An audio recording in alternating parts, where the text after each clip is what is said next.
ನಮಸ್ಕಾರ ಎಲ್ಲರಿಗೂ. ಇದು ನಯನ. ನಮ್ಮ ಜೊತೆ ಇವತ್ತು ನಮ್ಮ family doctor Babu Menon sir ಇದ್ದಾರೆ. ನನಗೆ ಕೆಲವೊಂದು ಕ್ಲಾರಿಟೀಸ್ ಬೇಕಿತ್ತು BAMS ಜಾಯಿನ್ ಆಗೋಕೆ. ಇವಾಗ ತುಂಬಾ ಜನ ಸ್ಟೂಡೆಂಟ್ಸ್ ನೋಡ್ತಾ ಇದ್ದಾರೆ ಮೆಡಿಕಲ್ಗೆ ಹೋಗೋದಾ ಅಥವಾ ಇಂಜಿನಿಯರಿಂಗ್ ಹೋಗೋದಾ ಅಂತ. ಸೊ ಸ್ವಲ್ಪ ಕ್ಲಾರಿಟಿ ತಗೊಳಕ್ಕೆ ನಾವು ಇವತ್ತು ಡಾಕ್ಟರ್ ಬಾಬು ಮೆನನ್ ಅವ್ರ ಹತ್ರ ಮಾತಾಡೋಣ. Hi sir. ನಮಸ್ತೆ. Congratulation for your profile success. ಎಷ್ಟಾಯ್ತು ಮ್ಯಾಥ್ಸ್? ಎಷ್ಟಾಯ್ತು? 100. ಆಮೇಲೆ ಫಿಸಿಕ್ಸ್ 90. ಟೋಟಲ್ ಪರ್ಸೆಂಟೇಜ್ ಎಷ್ಟಾಯ್ತು? 97.17. Great. Yeah. Really I appreciate you from my depth of my heart. Thank you. ಯಾಕಂದ್ರೆ ನಿಮ್ಮ ತಂದೆಯವರು ನನಗೆ ತುಂಬಾ ಆಪ್ತರು. ಆಮೇಲೆ ಸಣ್ಣವರಿದ್ದಾಗಲೇ ನೀವು ನೋಡ್ಕೊಂಡ್ ಬಂದಿವಿ. ಹೀಗಾಗಿ ನನಗೆ ಸಂತೋಷ ಆಗುತ್ತೆ ನಿಮ್ಮ ಬೆಳವಣಿಗೆ ನೋಡಿ. ಈಗ ಏನೋ ಅಂದ್ರಲ್ಲ, ಈಗ ನೀವು ಈಗ ಮುಗೀತು ಅಂದ್ರಿ ನಿಮ್ಮ ಕೋರ್ಸ್, ನೆಕ್ಸ್ಟ್ ಏನ್ ಮಾಡ್ಬೇಕಂತ ಮಾಡಿರಿ? ಇಂಜಿನಿಯರಿಂಗ್ ಏನೋ ಅಂತಿದ್ರಿ, ನೀವು ಇಂಜಿನಿಯರಿಂಗ್ ಹೋಗ್ಬೇಕಾ ಅಥವಾ ಮೆಡಿಸಿನ್ ಹೋಗ್ಬೇಕಾ? ಏನಿದೆ ನಿಮ್ಮ ನೆಕ್ಸ್ಟ್ ಪ್ಲಾನ್? ಇವಾಗ ತುಂಬಾ ಜನ ಇದ್ದಾರೆ ನನ್ನ ತರನೇ. ನಂದು ಇವಾಗ 12th ಮುಗಿದಿದೆ. ನಂತರ ನನ್ನ ಫ್ರೆಂಡ್ಸ್ ಕೂಡ ತುಂಬಾ ಜನ ಇದ್ದಾರೆ. ಇವಾಗ ಮೆಡಿಕಲ್ಗೆ ಹೋಗ್ಬೇಕಾ ಅಥವಾ ಇಂಜಿನಿಯರಿಂಗ್ ಹೋಗ್ಬೇಕಾ? ಮೆಡಿಕಲ್ ಹೋದ್ರೇನು MBBS ಮಾಡ್ಬೇಕಾ ಅಥವಾ BAMS ಮಾಡ್ಬೇಕಾ ಅಂತ. ಇವಾಗ ನಮ್ದಲ್ಲಿ ಮೆಜಾರಿಟಿ ನಾವೆಲ್ಲ ಸೌತ್ ಸೈಡ್, ಕರ್ನಾಟಕ ಸೈಡ್ ಬರೋದು. ಸೊ ನಮ್ಗೆ ನೀಟಲ್ಲಿ ಅಷ್ಟೊಂದು ಎಕ್ಸ್ಪೆಕ್ಟೇಷನ್ಸ್ ಇರಲ್ಲ. ಲೈಕ್ MBBS ಏಮ್ಸ್ ಅಲ್ಲಿ ಸಿಗುತ್ತೆ ಅಂತ ಎಲ್ಲ. ಸೊ ನನ್ಗೆ ನಿಮ್ ಒಪಿನಿಯನ್ ಬೇಕಿತ್ತು, BAMS ಜಾಯಿನ್ ಆದ್ರೆ ಹೇಗೆ ಅಂತ. ಯಾಕೆ ಈ BAMS ಅನ್ನ ಆಯ್ಕೆ ಮಾಡ್ಲಿಕ್ಕೆ? ನಾನು BAMS ಇದ್ದೀನಿ, ನಿಮ್ಮ ಅಂಕಲ್ ಓಕೆ ಒಳ್ಳೆ, ಆದ್ರೆ BAMS ಅನ್ನ ನಾನು ಮಾಡಬೇಕು ಅನ್ನೋದಕ್ಕೆ ಅದ್ರ ಹಿಂದೆ ಏನಾದ್ರು ನಿಮ್ಗೆ ಏನಾದ್ರು ಇಂಟೆನ್ಷನ್, ಏನಾದ್ರು ಒಂದು ಇದೆಯಾ? ಇವಾಗ ನಾವ್ ಯಾವ್ದೇ ಸ್ಟೂಡೆಂಟ್ ಆಗ್ಲಿ MBBS ತಗೋಬೇಕು, ಲೈಕ್ ಡಾಕ್ಟರ್ ಆಗ್ಬೇಕು ಅಂದ್ರೆ ನಮ್ಗೆಲ್ಲ ಮಕ್ಳ ತರ ಫಸ್ಟ್ ಯೋಚನೆ ಬರೋದು ನಮ್ ನೇಮ್ ಹಿಂದೆ ಡಾಕ್ಟರ್ ಅಂತ ಬರ್ಬೇಕು ಅಂತ. ದೆನ್ ನಾವ್ ಕ್ಲಿನಿಕ್ ಶುರು ಮಾಡಿದ್ರೆ ಡಾಕ್ಟರ್ ಅಂತ ನೇಮ್ ಹಾಕೋಬೇಕು ಅಂತ. ನೆಕ್ಸ್ಟ್ ಥಿಂಗ್, ಇವಾಗ ತುಂಬಾ ರೂರಲ್ ಪ್ಲೇಸಸ್ ಅಲ್ಲೆಲ್ಲ ಅವ್ರಿಗೆಲ್ಲ ತುಂಬಾ ಒಳ್ಳೊಳ್ಳೆ ಮಲ್ಟಿನ್ಯಾಷನಲ್ ಹಾಸ್ಪಿಟಲ್ಸ್ ಹೋಗೋಕೆಲ್ಲ ಆಗಲ್ಲ. ಸೊ ಅವ್ರಿಗೆ we need to help. If ನಾವ್ ಮಾಡಿಲ್ಲ ಅಂತಂದ್ರೆ ಆಲ್ ದ ಮಲ್ಟಿನ್ಯಾಷನಲ್ ಹಾಸ್ಪಿಟಲ್ಸ್ಗೆಲ್ಲ ಹೋದ್ರೆ ನಮ್ ತರ 500-100 ರುಪೀಸ್ ಅಲ್ಲಿ ಮುಗ್ಸೋರಲ್ಲ ಅವರು. ನಮ್ಮಲ್ಲಿ ಹೋದ್ರೆ ಥೌಸಂಡ್ಸ್ ಇಡ್ಲೇಬೇಕು, most of the time lakhs ಕೂಡ ಇಡ್ಬೇಕು. ಸೊ ಇನ್ ಲೈಕ್ ಸ್ವಲ್ಪ ಪುವರ್ ಇರೋರ್ಗೆ we need to do something ಅಂತ. ಇಫ್ ವಿ ಟೇಕ್ BAMS ನಾವ್ ಆ ತರ ಮಾಡ್ಬೋದು ಅಂತ. That is my intention. ಬಹಳ ಒಳ್ಳೆಯ ಒಂದು ವಿಚಾರ. ನಾವು BAMS ಮಾಡಬೇಕು ಗ್ರಾಮೀಣ ಪ್ರದೇಶದಲ್ಲಿರುವಂತಹ, ಹಳ್ಳಿಗಾಡಿನಲ್ಲಿರುವಂತಹ ಬಡ ರೈತರಿಗೆ, ಆಮೇಲೆ ಕೂಲಿ ಕಾರ್ಮಿಕರಿಗೆ, ಆಮೇಲೆ ಈ ಅನ್ಆರ್ಗನೈಸ್ಡ್ ಆಗಿ ಕೆಲಸ ಮಾಡುವಂತಹ ಒಂದು 300 ರೂಪಾಯಿ 400 ರೂಪಾಯಿ ದುಡಿಯುವಂತಹ ಅನೇಕ ಜನ ನಮ್ಮ ಗ್ರಾಮೀಣ ಪ್ರದೇಶದಲ್ಲಿದ್ದಾರೆ, ಆಮೇಲೆ ನಗರ ಪ್ರದೇಶದಲ್ಲಿದ್ದಾರೆ. ಈಗ ನೀವು ಬೆಂಗಳೂರಿಗೆ ಹೋದ್ರೆ ಅಲ್ಲಿನೂ ಕೂಡ ಇದೇ ಸಮಸ್ಯೆ ಇದೆ. ಅಲ್ಲಿನೂ ಕೂಡ ಒಂದು 10,000 20,000ದಲ್ಲಿ ದುಡಿಯುವಂತ ದೊಡ್ಡ ಸೆಕ್ಟರ್ ಇದೆ. ಅವರಿಗೆ ಸ್ಯಾಟಿಸ್ಫೈ ಮಾಡಿ ಮಲ್ಟಿ ಸ್ಪೆಷಾಲಿಟಿ ಹಾಸ್ಪಿಟಲ್ಗೆಲ್ಲ ಹೋಗ್ಲಿಕ್ಕೆ ಆಗಲ್ಲ. ಅವರಿಗೆ ಪ್ರೈಮರಿ ಹೆಲ್ತ್ ಕೇರ್ ಬಹಳ ಮುಖ್ಯ. ಅವರು 100-200 ರೂಪಾಯಿಗಳ ಹಣ ಮಾಡ್ಲಿಕ್ಕೆ BAMS ಮಾಡಬೇಕು ಅಂತ ದೃಷ್ಟಿಯಲ್ಲಿ ಇದೊಂದು ಒಳ್ಳೆ ವಿಚಾರ. ಅದಕ್ಕೆ ನೀವು ನನ್ನ ನೀನು ಮಾದರಿಯಾಗಿ ಇಟ್ಕೊಂಡಿಯಾ? ನಿಮ್ಮ ಅಪ್ಪಾಜಿ ಎಲ್ಲ ಬಂದಾಗ ದುಡ್ಡು ಕೊಟ್ಟರು ಸರಿ, ಕೊಡ್ಲಿಲ್ಲ ಸರಿ, ನಾವು ಟ್ರೀಟ್ಮೆಂಟ್ ಕೊಡ್ತೀವಿ. ಆಮೇಲೆ ನಿಮ್ಮ ಅಪ್ಪಾಜಿ ಏನೋ ಒಂದು ಸಮಸ್ಯೆ ಆದ್ರೆ, ಒಂದು ಸ್ಕಿನ್ ಸಮಸ್ಯೆ ಆದ್ರೂ ಕೂಡ ನಮ್ಮ ಕ್ಲಿನಿಕ್ ಬಂದು ಇದೇನಂದೇಳಿ ತೋರಿಸಿ ಆರಾಮಾಗ್ಲಿ ಅಂದ್ರೆ ಮಾತ್ರ ಸ್ಕಿನ್ ಸ್ಪೆಷಲಿಸ್ಟ್ ಹೋಗುವಂತ ವಿಚಾರ ಇತ್ತು. ಯಾಕಂದ್ರೆ ಅವ್ರ ದುಡಿಮೆ ಅಷ್ಟಿದೆ. ಅವ್ರಿಗೆ ದೊಡ್ಡ ದೊಡ್ಡ ಹಾಸ್ಪಿಟಲ್ ಹೋಗಿ ದೊಡ್ಡ ಖರ್ಚು ಮಾಡ್ಲಿಕ್ಕೆ ಅವ್ರ ಕಡೆ ಕ್ಯಾಶ್ ಇರಂಗಿಲ್ಲ. ಅಂತ ಒಂದು ದೊಡ್ಡ ಸಮಾಜನೇ ಇದೆ ನಮ್ಮಲ್ಲಿ. ಈ ದೃಷ್ಟಿಯೊಳಗೆ what you are telling is very right. ಆದ್ರೆ ಈಗ ಪರಿಸ್ಥಿತಿ ಹಂಗೆ ಹೋಗೋದಿಲ್ಲ. ಪರಿಸ್ಥಿತಿ ಅಂದ್ರೆ ಕೆಲವೊಂದು ಷಡ್ಯಂತ್ರ ಇಲ್ಲಿ ನಡೆಯೋದ್ರಿಂದ ಈಗ KPME ಆಕ್ಟ್ ನಲ್ಲಿ ಮಾಡಿ, Karnataka private medical establishment act. ಈ ಆಕ್ಟ್ ನಲ್ಲಿ ಅದ್ರ ಕೆಲವೊಂದು ಪರ್ಪಸ್ ಇದೆ. ಅದು ಯಾವ ರೀತಿ ಕ್ಲಿನಿಕ್ ಇರಬೇಕು, ನಿಮ್ಮ ಕ್ಲಿನಿಕ್ನಲ್ಲಿ ವಿಸಿಟಿಂಗ್ ರೂಮ್ ಎಷ್ಟಿರಬೇಕು, ಚೆಕ್ ಮಾಡೋದ ಇರಬೇಕು, ಆಮೇಲೆ ಬಯೋಮೆಡಿಕಲ್ ವೇಸ್ಟ್ ಮ್ಯಾನೇಜ್ಮೆಂಟ್ ಇರಬೇಕು, ಆಮೇಲೆ ಫೈರ್ ಎಕ್ಸ್ಟಿಂಗ್ವಿಷರ್ ಇರಬೇಕು. ಹಿಂಗ್ ನೂರಾರು ವಿಚಾರಗಳನ್ನ ಹೇಳ್ತಾ ನಿಮ್ BAMS ಡಿಗ್ರಿ ಅವರಿಗೆ ಅವರು ಆಯುರ್ವೇದ ಅಂತೇಳಿ ಕೊಡ್ತಾರೆ. You are intended to practise Ayurvedic medicine ಅಂತೇಳಿ ನಿಮ್ಮ ಯಾವ ಒಂದು ಪದ್ಧತಿಯಲ್ಲಿ ಪ್ರಾಕ್ಟೀಸ್ ಮಾಡ್ತೀನಿ ಅನ್ನುವಂಥ ಜಾಗದಲ್ಲಿ ಆಯುರ್ವೇದ ಅಂತ ಬರೆಯೋದ್ರಿಂದ ನಿಮ್ಮ ಕ್ಲಿನಿಕ್ನಲ್ಲಿ ಅಲೋಪತಿ ಮೆಡಿಸಿನ್ಸ್ ಬೇಕೇ ಬೇಕು. ಯಾಕಂದ್ರೆ ಈ ಒಂದು ನಮ್ಮ BAMS ಡಿಗ್ರಿ ಅಂದ್ರೆ ಇದು ಪ್ರೈಮರಿ ಹೆಲ್ತ್ ಕೇರ್. ನೀವು ಹೇಳಿದ್ರಲ್ಲ, ಈಗ ಸಾಮಾನ್ಯ ಜನರಿಗೆ ಏನೋ ಒಂದು ಪ್ರಾಥಮಿಕ ಚಿಕಿತ್ಸೆ ನೀಡುವ ರೀತಿಯಲ್ಲಿ ಏನಾದ್ರು ಒಂದು ಸಮಸ್ಯೆ, ಸ್ವಲ್ಪ ಗ್ಯಾಸ್ಟ್ರಿಕ್ ಆಗಿರ್ತದೆ, ಸಣ್ಣ ಜ್ವರ ಬಂದಿರ್ತದೆ, ನೆಗಡಿ ಆಗಿರ್ತದೆ, ಕೆಮ್ಮಾಗಿ ಬಂದಿರ್ತದೆ, ಇಂಥ ಜನರಿಗೆ ಅನುಕೂಲ ಆಗಲಿ ಅಂತ ಹೇಳಿ ಡಿಸೈನ್ ಮಾಡಿರುವಂತ ಒಂದು ಕೋರ್ಸ್ BAMS ಕೋರ್ಸ್. ಇದರಲ್ಲಿ NCISM ಅನ್ನೋದು ನಮ್ಮ ಅಪೆಕ್ಸ್ ಬಾಡಿ, ರೆಗ್ಯುಲೇಷನ್ ಬಾಡಿ. ಅವರ ಸಿಲೆಬಸ್, ಕರಿಕ್ಯುಲಮ್ ಇದರಲ್ಲಿ ಎಲ್ಲಾನು ಸರಿಯಾಗಿ ಬರ್ತಿದ್ದಾರೆ. ಅಡ್ವಾನ್ಸ್ ಇದೆಲ್ಲ ನೀವು ಕಲಿಬೇಕು. ಇಷ್ಟೆಲ್ಲ percent, around 40% of allopathic medicines ಏನಿದೆಲ್ಲ ಅಂದ್ರೆ ಇವತ್ತು ಮಾಡರ್ನ್ ಮೆಡಿಸಿನ್ ಅಂತ ಕರಿತೀವಲ್ಲ, ಇದನ್ನೆಲ್ಲ ಆಡ್ ಮಾಡಿದ್ದಾರೆ. ಇದ್ರ ಪರ್ಪಸ್ NCS ಅಂದ್ರೆ ಈ ಒಂದು ಕೋರ್ಸಿನ ಪರ್ಪಸ್ ಅದನ್ನ ಹೇಳ್ತಾರ. ನಾವು ಪ್ರಾಥಮಿಕ ರೀತಿಯಲ್ಲಿ ಹಳ್ಳಿಗಾಡಿನಲ್ಲಿ ಇರುವಂತವ್ರು ಸಾಮಾನ್ಯ ಜನರಿಗೆ ಅನುಕೂಲ ಆಗಲಿ, ಪ್ರಾಥಮಿಕ ಚಿಕಿತ್ಸಾ ಕ್ಷೇತ್ರದಲ್ಲಿ ಅನುಕೂಲವಾಗಲಿ ಎಂದು ಮೋಡಿಫೈ ಮಾಡಿರೋ, ಡಿಸೈನ್ ಮಾಡಿರುವಂತ ಒಂದು ಕೋರ್ಸ್ ಇದು. ಆದ್ರೆ ನಮ್ಮ ಕರ್ನಾಟಕದಲ್ಲಿ ಅದಕ್ಕೆ ಈಗ ಅವಕಾಶ ಇಲ್ಲ. ಒಂದು ವೇಳೆ ನಾವು ಕರ್ನಾಟಕದಲ್ಲಿ ನೀವು ಹಂಗ್ ಮಾಡಿದ್ವಿ ಅಂದ್ರೆ ಈ ಅಧಿಕಾರಿಗಳು ಬಂದು ನಿಮಗೆ ಕಿರುಕುಳ ಕೊಡ್ತಾರೆ. ನಿಮ್ಮ ಕ್ಲಿನಿಕ್ ಅಲ್ಲಿ ಅಲೋಪತಿ ಪ್ರಾಕ್ಟೀಸ್ ಮಾಡ್ತಾ ಇದೆ ಅಂತ ಹೇಳಿ ನಿಮ್ಮ ಕ್ಲಿನಿಕ್ ಬಂದು ಅವ್ರ ನೋಟಿಸ್ ಇಶ್ಯೂ ಮಾಡಿ, ಆಮೇಲೆ ಅವರು ನಮ್ಮ DC ಡೆಪ್ಯೂಟಿ ಕಮಿಷನರ್ ಅದೊಂದು ಚೇರ್ಮನ್ ಆಗಿರ್ತಾರೆ ಪ್ರತಿಯೊಂದು ಜಿಲ್ಲೆಗೆ, ಅವ್ರು ನಿಮ್ ಕರೆ ಕಳ್ಸ್ಕೊಂಡು ನಿಮ್ಗೆ 50,000 ರೂಪಾಯಿ ದಂಡ ಹಾಕ್ತಾರೆ. 1, 2, 3 ಸರಿ ರಿಪೀಟೆಡ್ ಆಗಿ ನಿಮ್ಮನ್ನ ಅದು ಮಾಡಿದೀವಿ ಅಂದ್ರೆ ನಿಮ್ಮ ರಿಜಿಸ್ಟ್ರೇಷನ್ ಕ್ಯಾನ್ಸಲ್ ಆಗುತ್ತೆ. ಇದರಲ್ಲಿ ನೋವಿನ ಸಂಗತಿ ಏನಪ್ಪಾ ಅಂದ್ರೆ, ನಿಮಗೆ ಗೊತ್ತಿದೆ ಈಗ ನೀವು ಸಮಾಜ ನಮಗೆ ಒಬ್ಬ ಡಾಕ್ಟರ್ ಅಂತ ಹೇಳಿ ನನ್ನ ಪ್ರೀತಿ ಮತ್ತು ನನ್ನ ಒಂದು ನಡವಳಿಕೆ ಎಲ್ಲಾ ದೃಷ್ಟಿಯಿಂದ ನನಗೆ ಎಷ್ಟು ರೆಪ್ಯೂಟೇಷನ್ ಇದೆ ಅಂತ. ನನ್ನ ಕ್ಲಿನಿಕ್ ಎದುರು ಬಂದು ಈ ಕ್ಲಿನಿಕ್ ಕ್ಲೋಸ್ ಮಾಡಿ ಅಲ್ಲಿ ಒಂದು ಅನ್ಫೋರ್ಸಿನ್ ಸರ್ಕಮ್ಸ್ಟಾನ್ಸಸ್ ಕ್ರಿಯೇಟ್ ಮಾಡಿದ್ರೆ ನನ್ನ ವ್ಯಾಲ್ಯೂ, ನನ್ನ ಫೇಸ್ ವ್ಯಾಲ್ಯೂ ಏನಾಗುತ್ತೆ? ಒಬ್ಬ ಮನುಷ್ಯ ದುಡಿಯೋದು ಕೇವಲ ಹಣಕ್ಕೋಸ್ಕರ ಇರಲ್ಲ, ಅವನ ಒಂದು ಪ್ರತಿಷ್ಠೆ ಅನ್ನೋದು.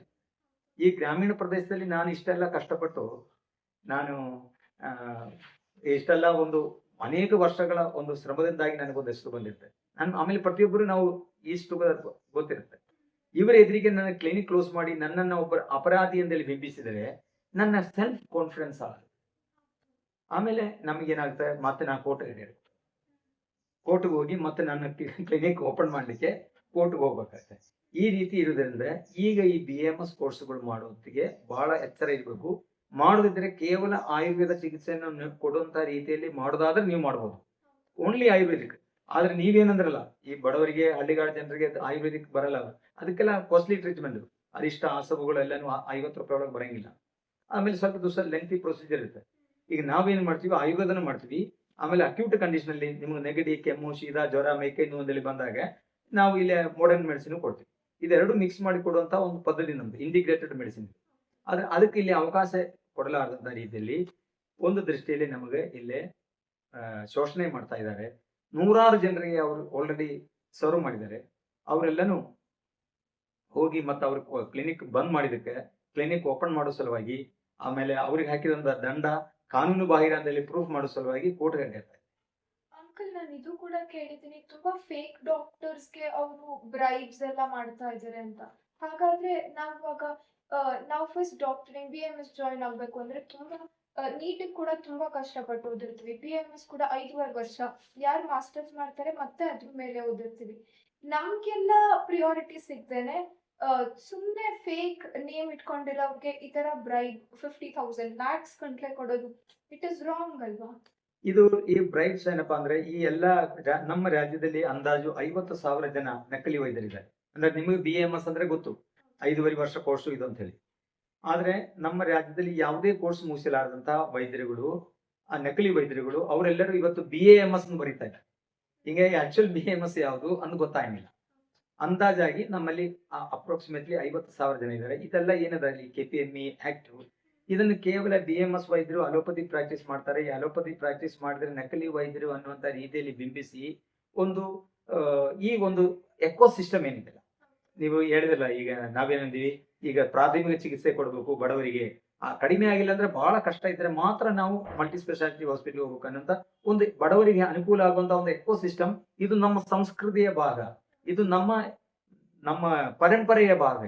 ಇದನ್ನ ನೀವು ಪ್ರತಿಯೊಬ್ಬನು ಇವತ್ತಿರುವಂತ ಯಾವುದೇ ಜನಪ್ರತಿನಿಧಿ ಇರ್ಬೋದು, MP ಇರ್ಬೋದು, MLA ಇರ್ಬೋದು, ಈ ಗ್ರಾಮೀಣ ಭಾಗದಿಂದ ಬಂದಿರ ಅಂದ್ರೆ ಅವರು ಒಬ್ಬ ಡಾಕ್ಟರ್ ಕಡೆಯಿಂದ ಒಂದು ಇಂಜೆಕ್ಷನ್ ಮಾಡಿಸ್ಕೊಂಡಿರ್ಬೋದು, ಗುಳಿಗೆನ ತಗೊಂಡಿರಲೇಬೇಕು. ಅವ್ರಿಗೆ ಸಮಸ್ಯೆ ಗೊತ್ತಾಗ್ತದೆ. ಹಂಗಾಗಿ ಆ ಒಂದು ಎಕೋ ಸಿಸ್ಟಮ್ ಅನ್ನ ಇವರು ಬ್ರೇಕ್ ಮಾಡ್ತಾ ಇದ್ದಾರೆ. ಇನ್ನೊಂದು ಸ್ವಲ್ಪ ದಿವಸಕ್ಕೆ ಇಲ್ಲೇ ಯಾವುದೇ ಕಾರಣಕ್ಕೂ ಈ ಜನರಲ್ ಪ್ರಾಕ್ಟೀಷನರ್ಸ್, ನಮ್ಮಂತ ಏನು ಪ್ರಾಥಮಿಕ ಚಿಕಿತ್ಸೆ ನೀಡುವಂತ ಜನರಲ್ ಪ್ರಾಕ್ಟೀಷನರ್ಸ್ ಅದರಲ್ಲ, ಇವರು ಇರಂಗಿಲ್ಲ. ಇವ್ರನ್ನ ಈ ಒಂದು ಸಿಸ್ಟಮ್ ಔಟ್ ಮಾಡಿದ್ರೆ ನೇರವಾಗಿ ಅವನು ಮಲ್ಟಿ ಸ್ಪೆಷಾಲಿಟಿ ಹಾಸ್ಪಿಟಲ್ ಹೋಗ್ತಾನೆ.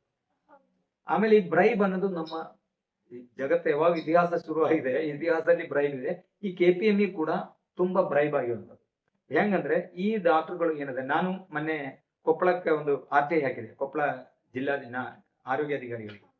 ನಿಮ್ಮ ಜಿಲ್ಲೆಯೊಳಗೆ 2007ರಲ್ಲಿ KPME ಆಕ್ಟ್ ಪ್ರಾರಂಭವಾಗಿದೆ. 2007ರಿಂದ ಇಲ್ಲಿಯವರೆಗೆ ಎಷ್ಟು ನಕಲಿ ವೈದ್ಯರ ಮೇಲೆ ನೀವು ಕ್ರಮ ತಗೊಂಡ್ರಿ ಈ ಆಕ್ಟ್ ಮುಖಾಂತರ? ಯಾಕಂದ್ರೆ ಅಲ್ಲಿರುವಂತ 100 ಜನ BMS ಡಾಕ್ಟರ್ಗಳಿಗೆ ನೀವು ಅಲೋಪತಿ ಪ್ರಾಕ್ಟೀಸ್ ಮಾಡ್ತೀರಿ, ನಿಮ್ಮ ಆಸ್ಪತ್ರೆ ಮುಚ್ಚಬೇಕು, ನಿಮ್ಮ ಮೇಲೆ ಕ್ರಮ ತಗೊಳ್ತೀರಿ, ಶೋಕಾಸ್ ನೋಟಿಸ್ ಕೊಡೋದೆಲ್ಲ ಮಾಡಿದ್ರು. ಅವಾಗ ನನ್ನ ಸ್ನೇಹಿತರು ಇದ್ರಲ್ಲಿ, ಹಂಗಾಗಿ ನಾನು ಅಲ್ಲಿ ಹೋಗಿದ್ದ ವಿಷಯ ತಿಳ್ಕೊಂಡ ಮೇಲೆ ನಾನು ಕೇಳಿದೆ, ಇಲ್ಲಿ ನಿಮಗೆಲ್ಲ ಲೆಟರ್ ಕೊಟ್ಟರು ಅವರು, ಶೋಕಾಸ್ ನೋಟಿಸು ಅದು ಇದು ಮಾಡಿದ್ರು. ಈಗ ಇಲ್ಲಿರುವಂತ ನಕಲಿ ವೈದ್ಯರ ಬಗ್ಗೆ ಏನು ತಗೊಂಡಾರ ಇವ್ರು ಗೊತ್ತಾಗಬೇಕಲ್ಲ ಅಂತೇಳಿ ಒಂದು ಆರ್ಟಿಐ ಕೇಳಿದೆ ನಾನು. ಎಷ್ಟು ಜನ ಇದ್ದಾರೆ ಇಲ್ಲಿ ಡಾಕ್ಟರ್ ಅಂದ್ರೆ, ಅವರಿಂದ ಬಂದಂತ ಒಬ್ಬ ಕೊಪ್ಪಳದಲ್ಲಿ ಇರುವಂತಹ ಒಬ್ಬ DHO ಆಫೀಸ್ಗೆ ನಾನು ಲೆಟರ್ ಕಳಿಸಿದ್ರೆ, ನನಗೆ RTI ಲೆಟರ್ ಏನು ಬಂದಿದೆ ಅಂದ್ರೆ 2007ರಿಂದ 2025ವರೆಗೆ ಈ ಅವಧಿಯೊಳಗೆ ಯಾವುದೇ ಒಂದು ನಕಲಿ ವೈದ್ಯರು ನಮ್ಮ ಜಿಲ್ಲೆಯೊಳಗಿಲ್ಲ, ನಾವು ಯಾವುದೇ ಪ್ರಕರಣ ದಾಖಲೆ ಮಾಡಲಿಲ್ಲ. ಅಂದ್ರೆ ಎಷ್ಟರ ಮಟ್ಟಿಗೆ ಇದೆ ಅಂದ್ರೆ ಮಿನಿಮಮ್ 500 ಜನ ನಕಲಿ ವೈದ್ಯರಿದ್ದಾರೆ ಕೊಪ್ಪಳ ಜಿಲ್ಲೆಯೊಳಗೆ. ಅಂದ್ರೆ ಅಲ್ಲಿ ಯಾರೊಬ್ಬರು ಇಲ್ಲ ಅಂತ ಹೇಳಿ ಲೆಟರ್ ಕೊಡ್ತಾರ ಅವರು. ಅಂದ್ರೆ ಅವರಿಗೆಲ್ಲ ಅವ್ರಿಗೆ ಏನು ಮಾಡ್ಬೇಕು ಅದೆಲ್ಲ ಒಂದ್ ಸ್ವಲ್ಪ ನಮ್ಮ ವ್ಯವಸ್ಥೆ ಹೆಂಗಿದೆ, ಕರಪ್ಷನ್ ಅನ್ನೋದು ಒಂದು ಇವಿಲ್, ಅದು ಸೋಷಿಯಲ್ ಇವಿಲ್, ಅದು ಏನು ಮಾಡ್ಲಿಕ್ಕೆ ಹಂಗಿಲ್ಲ. ನಾನು ಕೊಪ್ಪಳ ಅಂತ ಹೇಳ್ತಾ ಇಲ್ಲ, ಎಲ್ಲ ಕಡೆ ಹಂಗಿದೆ. ಆಮೇಲೆ ನೀವು ನಡೆಸಕ್ಕೆ ಒಂದು ಗ್ರಾಮೀಣ ಪ್ರದೇಶದಲ್ಲಿ ಹೋಗಿ ಪ್ರಾಕ್ಟೀಸ್ ಮಾಡ್ಬೇಕು, ಪುಟ್ಟಿ ಅಂಗಳನ್ನ ಮಾದರಿಯಾಗಿ ಇಟ್ಕೋಬೇಕಂದ್ರೆ ಇವತ್ತು ಸಾಧ್ಯ ಇಲ್ಲ. ಯಾಕಂದ್ರೆ ಈ ರೀತಿ ಡೈಮೆನ್ಷನ್ ಇರುವಂತ ಕ್ಲಿನಿಕ್ಗಳು ಇರಬೇಕು, ಕ್ಲಿನಿಕ್ ಟಾಯ್ಲೆಟ್ ಇರಬೇಕು ಅಂತಾರೆ. ಆಮೇಲೆ ಫೈರ್ ಎಕ್ಸ್ಟಿಂಗ್ವಿಷರ್ ಎಲ್ಲಿ ಇರ್ತಾರೆ, ಅದು ಸಿನಿಮಾ ಥಿಯೇಟರ್ ಅಲ್ಲಿ ಇರುವಂತ ವಿಚಾರ. ಆಮೇಲೆ ಬಸ್ ಸ್ಟ್ಯಾಂಡ್ ಅಲ್ಲಿ ಇಟ್ಕೋಬೇಕು. DC ಆಫೀಸ್ ನಲ್ಲಿ ಫೈರ್ ಎಕ್ಸ್ಟಿಂಗ್ವಿಷರ್ ಇಲ್ಲ. DC ಆಫೀಸ್ ನಲ್ಲಿ ಸಾವಿರಾರು ಜನ ಹೋಗುದು, ಒಂದು ನನ್ನ ಕ್ಲಿನಿಕ್ 4-5 ಕುರ್ಚಿ ಇರ್ತಾವ, ಯಾರು ಹಂಗು ಹಿಂಗು ಬಂದು ತೋರ್ಸ್ಕೊಂಡು ಹೋಗಿರ್ತಾರೆ ಅಲ್ಲಿ. ಇಲ್ಲಿ ಆಮೇಲೆ ಬೆಂಕಿ ಹಚ್ಚುವಂತ ಏನು ಕೆಲಸ ಮಾಡಿದಂಗಿಲ್ಲ. ಇಲ್ಲಿ ಬೆಂಕಿ ಹಚ್ಚುವಂತ ಹೋಟ್ಲ್ಗಳು ಬೇಕು. ಈ ದಾವಣಗೆರೆ ಒಳಗೆ ನಾವು ಬಂದಾಗ ಇಲ್ಲಿ ಬೆಣ್ಣೆ ದೋಸೆ ತಿನ್ನಾಗ ಹೋಗ್ತೀನಿ, ಒಂದು ಹೋಟೆಲ್ ನಲ್ಲಿ ಒಂದು ಟಾಯ್ಲೆಟ್ ಇಲ್ಲ. ಟಾಯ್ಲೆಟ್ ಹುಡ್ಕೊಂಡು ನಾವು ಎಷ್ಟೋ ಕಿಲೋಮೀಟರ್ ಗಂಟೆ ಹೋಗ್ಬೇಕು. ಹೋಟೆಲ್ಗಳಿಗೆ ಬೇಕಾಗಿ ಊಟ ಮಾಡಿದ ಮೇಲೆ ನಮಗೆ 1-2 ನಮಗೆ ಹೋಗ್ಬೇಕು ಅನಿಸ್ತದೆ. ಆ ಕ್ಲಿನಿಕ್ ಅಲ್ಲಿ ಹಂಗೇನಿಲ್ಲ, ಹಾರ್ಡ್ಲಿ 5 to 10 ಮಿನಿಟ್ಸ್ ಇರ್ತಾರೆ ಕ್ಲಿನಿಕ್ ಅಲ್ಲಿ ಅವರು. ಈ ಕ್ಲಿನಿಕ್ ಅಲ್ಲಿ ಟಾಯ್ಲೆಟ್ ಈಗಲೂ ನಮ್ಮ ಗ್ರಾಮೀಣ ಪ್ರದೇಶದಲ್ಲಿ ಜನ ಬಹಿರ್ದೆಸೆ ಹೋಗ್ತಾ ಇದ್ದಾರೆ, ಹೊರಗಡೆ ಹೋಗ್ತಾ ಇದ್ದಾರೆ ಚರಿಗೆ ಹಿಡ್ಕೊಂಡು. ಅಂದಲ್ಲಿ ಈ ರೀತಿ ಇರುವಂತ ಒಬ್ಬ BMS ಮುಗಿಸಿ ಜಸ್ಟ್ ಪಾಸ್ ಆಗಿ ಬಂದಂತ ವ್ಯಕ್ತಿಗೆ ಟಾಯ್ಲೆಟ್ ಇಲ್ಲ ಅಂದ್ರೆ ನಿಮ್ಗೆ ಪರ್ಮಿಷನ್ ಕೊಡಂಗಿಲ್ಲ. ಫೈರ್ ಎಕ್ಸ್ಟಿಂಗ್ವಿಷರ್ ತಗೊಂಡ್ಬರ್ಬೇಕು ನೀವು, ಅದು ಇರ್ಲಿಲ್ಲ ಅಂದ್ರೆ ಪರ್ಮಿಷನ್ ತರಂಗಿಲ್ಲ. ನಿಮ್ಮ ಕ್ಲಿನಿಕ್ ನಲ್ಲಿ ನೀವು ಕೂಡುವಂತ ಇಷ್ಟು ಡೈಮೆನ್ಷನ್ ನಿಮ್ಮ ಕನ್ಸಲ್ಟಿಂಗ್ ರೂಮ್ ಇರ್ಬೇಕಂದಲ್ಲಿ ಇದೆಲ್ಲ ನೀವು ಸ್ಯಾಟಿಸ್ಫೈ ಮಾಡ್ಲಿಕ್ಕೆ ಸಾಧ್ಯ ಇರಂಗಿಲ್ಲ. ಇದು ಸ್ಯಾಟಿಸ್ಫೈ ಆಗಿಲ್ಲ ಅಂದಾಗ ಅವ್ರು ಏನ್ ಮಾಡ್ತಾರೆ, ನೀವು ಅವ್ರದ್ದು ಕೈ ಮುಗಿಬೇಕಾಗ್ತದೆ. ದಯವಿಟ್ಟು ನಮಗೆ ಏನೋ ಮಾಡಿ ಅಂದಾಗ ನೀವೇನೋ ಸಮಥಿಂಗ್ ಕೊಟ್ಟು ಅದು ಮಾಡಿಸ್ಬೇಕಾಗ್ತದೆ.